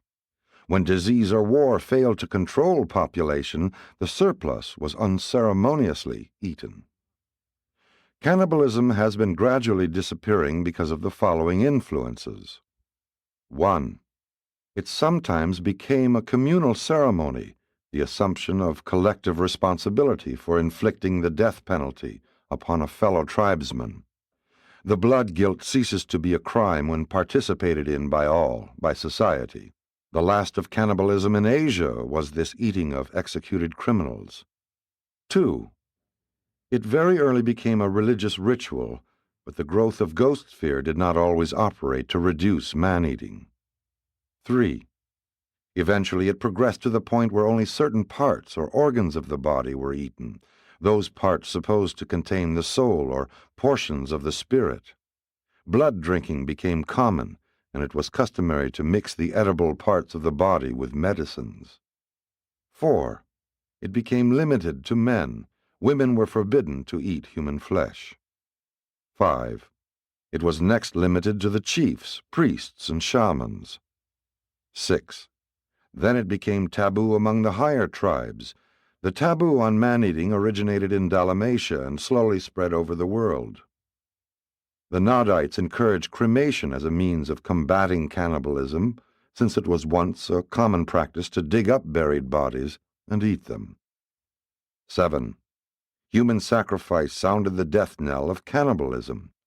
Human flesh having become the food of superior men, the chiefs, it was eventually reserved for the still more superior spirits, and thus the offering of human sacrifices effectively put a stop to cannibalism, except among the lowest tribes. When human sacrifice was fully established, man-eating became taboo. Human flesh was food only for the gods. Man could eat only a small ceremonial bit, a sacrament. Finally, animal substitutes came into general use for sacrificial purposes, and even among the more backward tribes, dog-eating greatly reduced man-eating. The dog was the first domesticated animal and was held in high esteem, both as such and as food. 6. Evolution of human sacrifice. Human sacrifice was an indirect result of cannibalism as well as its cure. Providing spirit escorts to the spirit world also led to the lessening of man-eating, as it was never the custom to eat these death sacrifices. No race has been entirely free from the practice of human sacrifice in some form and at some time. Even though the Andonites, Nodites, and Adamites were the least addicted to cannibalism. Human sacrifice has been virtually universal. It persisted in the religious customs of the Chinese, Hindus, Egyptians, Hebrews, Mesopotamians, Greeks, Romans, and many other peoples, even on to recent times among the backward African and Australian tribes. The later American Indians had a civilization emerging from cannibalism and, therefore, steeped in human sacrifice, especially in Central and South America. The Chaldeans were among the first to abandon the sacrificing of humans for ordinary occasions, substituting therefore animals. About 2,000 years ago, a tender-hearted Japanese emperor introduced clay images to take the place of human sacrifices, but it was less than 1,000 years ago that these sacrifices died out in northern Europe. Among certain backward tribes, human sacrifice is still carried on by volunteers, a sort of religious or ritual suicide. A shaman once ordered the sacrifice of a much-respected old man of a certain tribe. The people revolted. They refused to obey. Whereupon the old man had his own son dispatch him. The ancients really believed in this custom. There is no more tragic and pathetic experience on record illustrative of the heart-tearing contentions between ancient and time-honored religious customs and the contrary demands of advancing civilization than the Hebrew narrative of Jephthah and his only daughter. As was common custom, this well-meaning man had made a foolish vow, had bargained with the god of battles, agreeing to pay a certain price for victory over his enemies, and this price was to make a sacrifice of that which first came out of his house to meet him when he returned to his home. Jephthah thought that one of his trusty slaves would thus be on hand to greet him, but it turned out that his daughter and only child came out to welcome him home, and so even at that late date and among a supposedly civilized people, this beautiful maiden, after 2 months to mourn her fate, was actually offered as a human sacrifice by her father and with the approval of his fellow tribesmen. And all this was done in the face of Moses' stringent rulings against the offering of human sacrifice. But men and women are addicted to making foolish and needless vows, and the men of old held all such pledges to be highly sacred. In olden times, when a new building of any importance was started, it was customary to slay a human being as a foundation sacrifice. This provided a ghost spirit to watch over and protect the structure. When the Chinese made ready to cast a bell, custom decreed the sacrifice of at least one maiden for the purpose of improving the tone of the bell.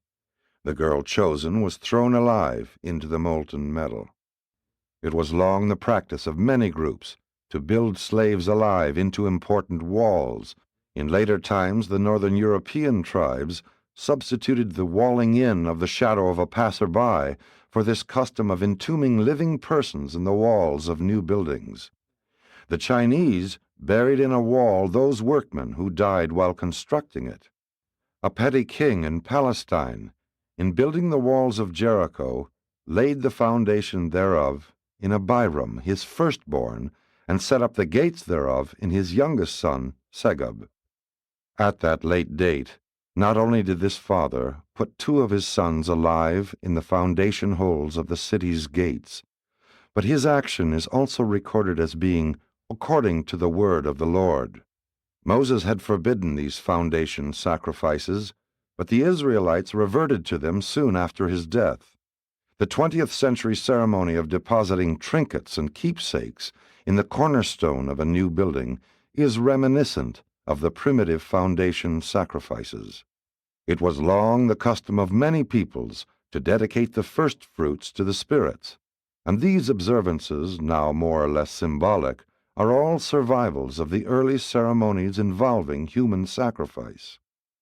The idea of offering the firstborn as a sacrifice was widespread among the ancients, especially among the Phoenicians, who were the last to give it up. It used to be said upon sacrificing life for life. Now you say at death, dust to dust. The spectacle of Abraham constrained to sacrifice his son Isaac, while shocking to civilized susceptibilities, was not a new or strange idea to the men of those days. It was long a prevalent practice for fathers, at times of great emotional stress, to sacrifice their firstborn sons. Many peoples have a tradition analogous to this story, for there once existed a worldwide and profound belief that it was necessary to offer a human sacrifice when anything extraordinary or unusual happened. 7. Modifications of human sacrifice. Moses attempted to end human sacrifices by inaugurating the ransom as a substitute. He established a systematic schedule which enabled his people to escape the worst results of their rash and foolish vows. Lands, properties, and children could be redeemed according to the established fees, which were payable to the priests. Those groups which ceased to sacrifice their firstborn soon possessed great advantages over less advanced neighbors who continued these atrocious acts. Many such backward tribes were not only greatly weakened by this loss of sons, but even the succession of leadership was often broken. An outgrowth of the passing child sacrifice was the custom of smearing blood on the house doorposts for the protection of the firstborn. This was often done in connection with one of the sacred feasts of the year, and this ceremony once obtained over most of the world from Mexico to Egypt.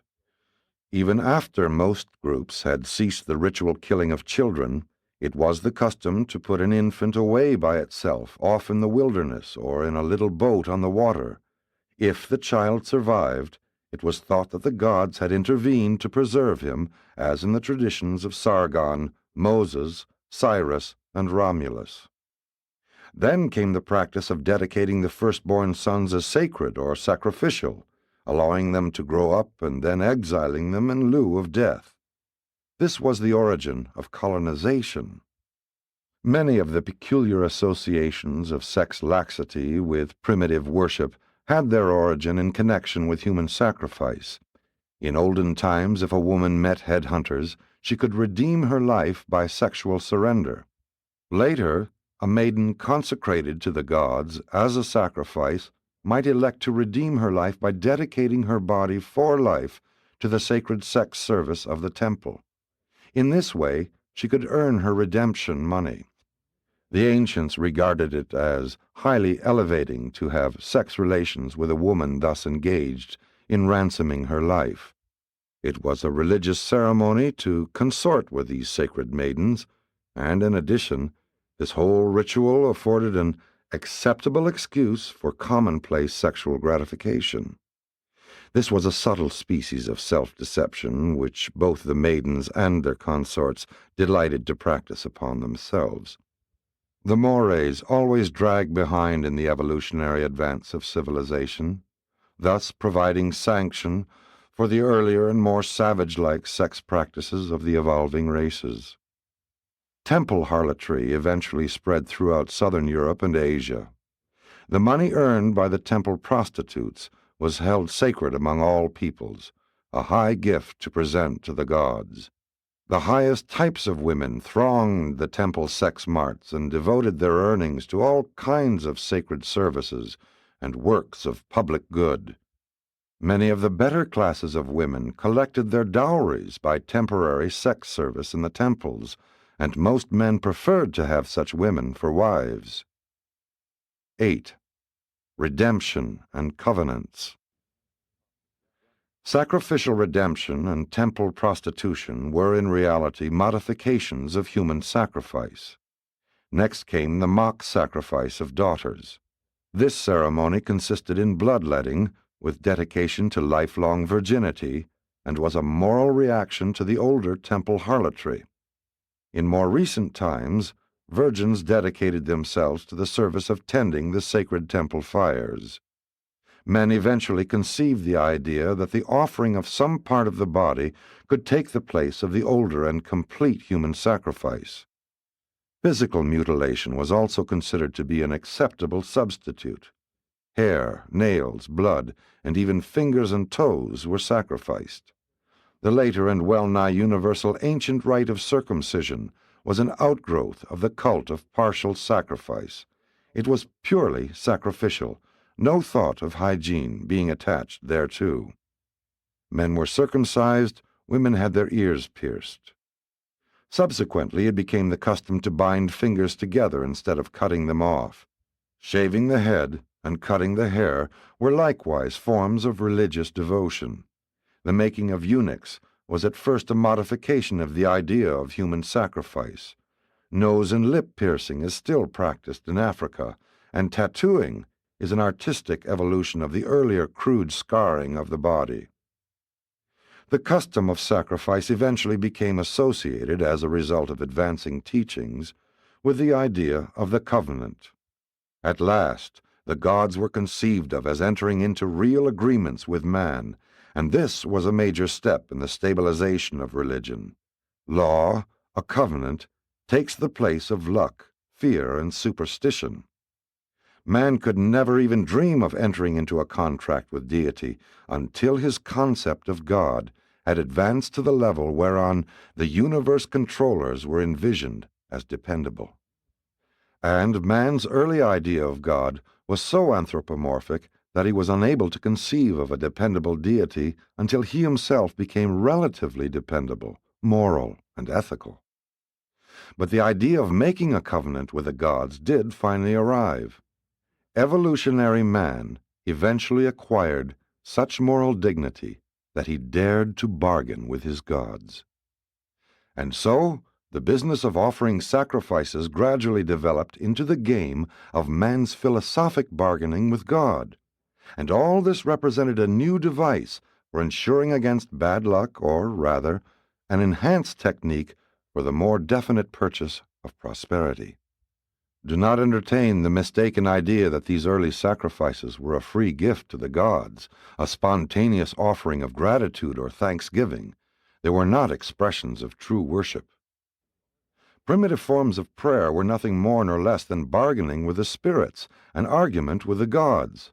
It was a kind of bartering in which pleading and persuasion were substituted for something more tangible and costly. The developing commerce of the races had inculcated the spirit of trade and had developed the shrewdness of barter, and now these traits began to appear in man's worship methods. And as some men were better traders than others, so some were regarded as better prayers than others. The prayer of a just man was held in high esteem. A just man was one who had paid all accounts to the spirits, had fully discharged every ritual obligation to the gods. Early prayer was hardly worship. It was a bargaining petition for health, wealth, and life, and in many respects prayers have not much changed with the passing of the ages. They are still read out of books, recited formally, and written out for emplacement on wheels and for hanging on trees, where the blowing of the winds will save man the trouble of expending his own breath. 9. Sacrifices and sacraments.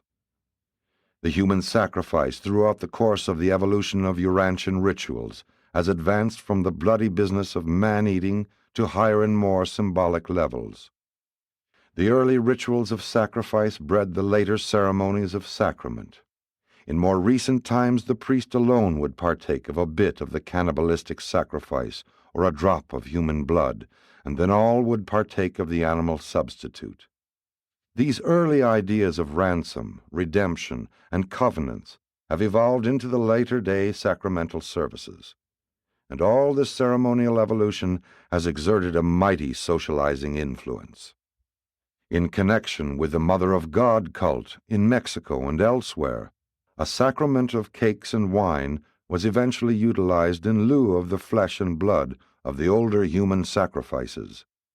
The Hebrews long practiced this ritual as a part of their Passover ceremonies, and it was from this ceremonial that the later Christian version of the sacrament took its origin.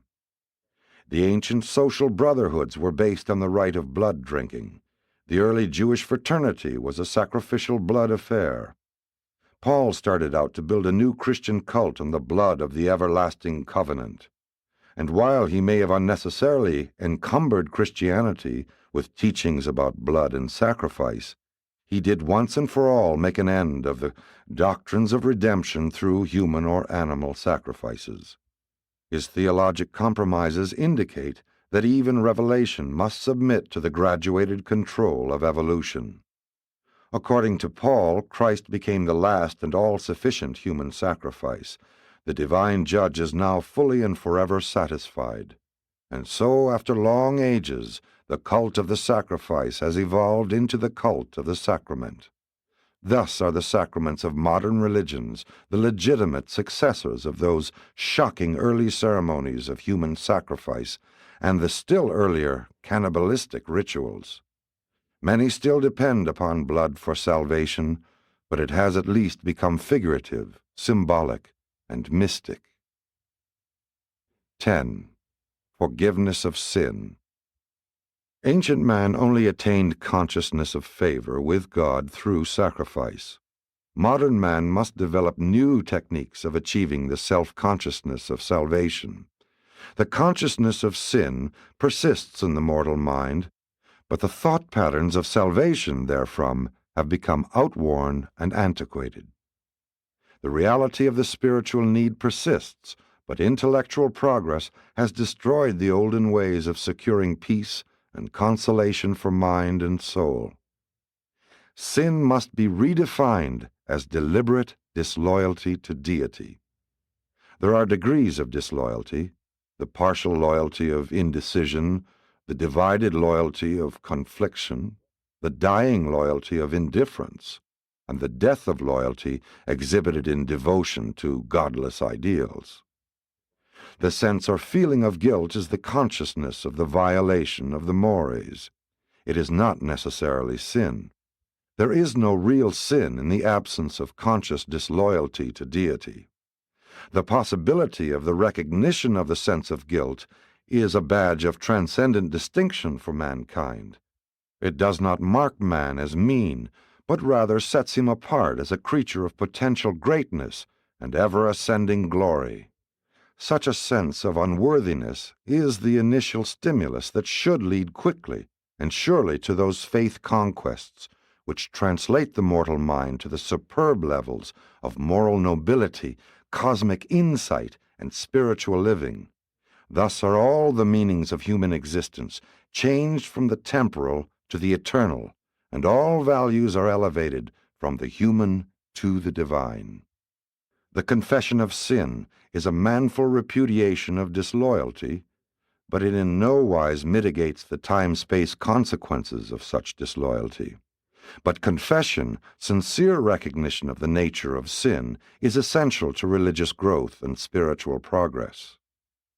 The forgiveness of sin by deity is the renewal of loyalty relations following a period of the human consciousness of the lapse of such relations as the consequence of conscious rebellion. The forgiveness does not have to be sought, only received as the consciousness of reestablishment of loyalty relations between the creature and the Creator. And all the loyal sons of God are happy, service-loving, and ever-progressive in the paradise ascent. Presented by a brilliant evening star of Nebadon.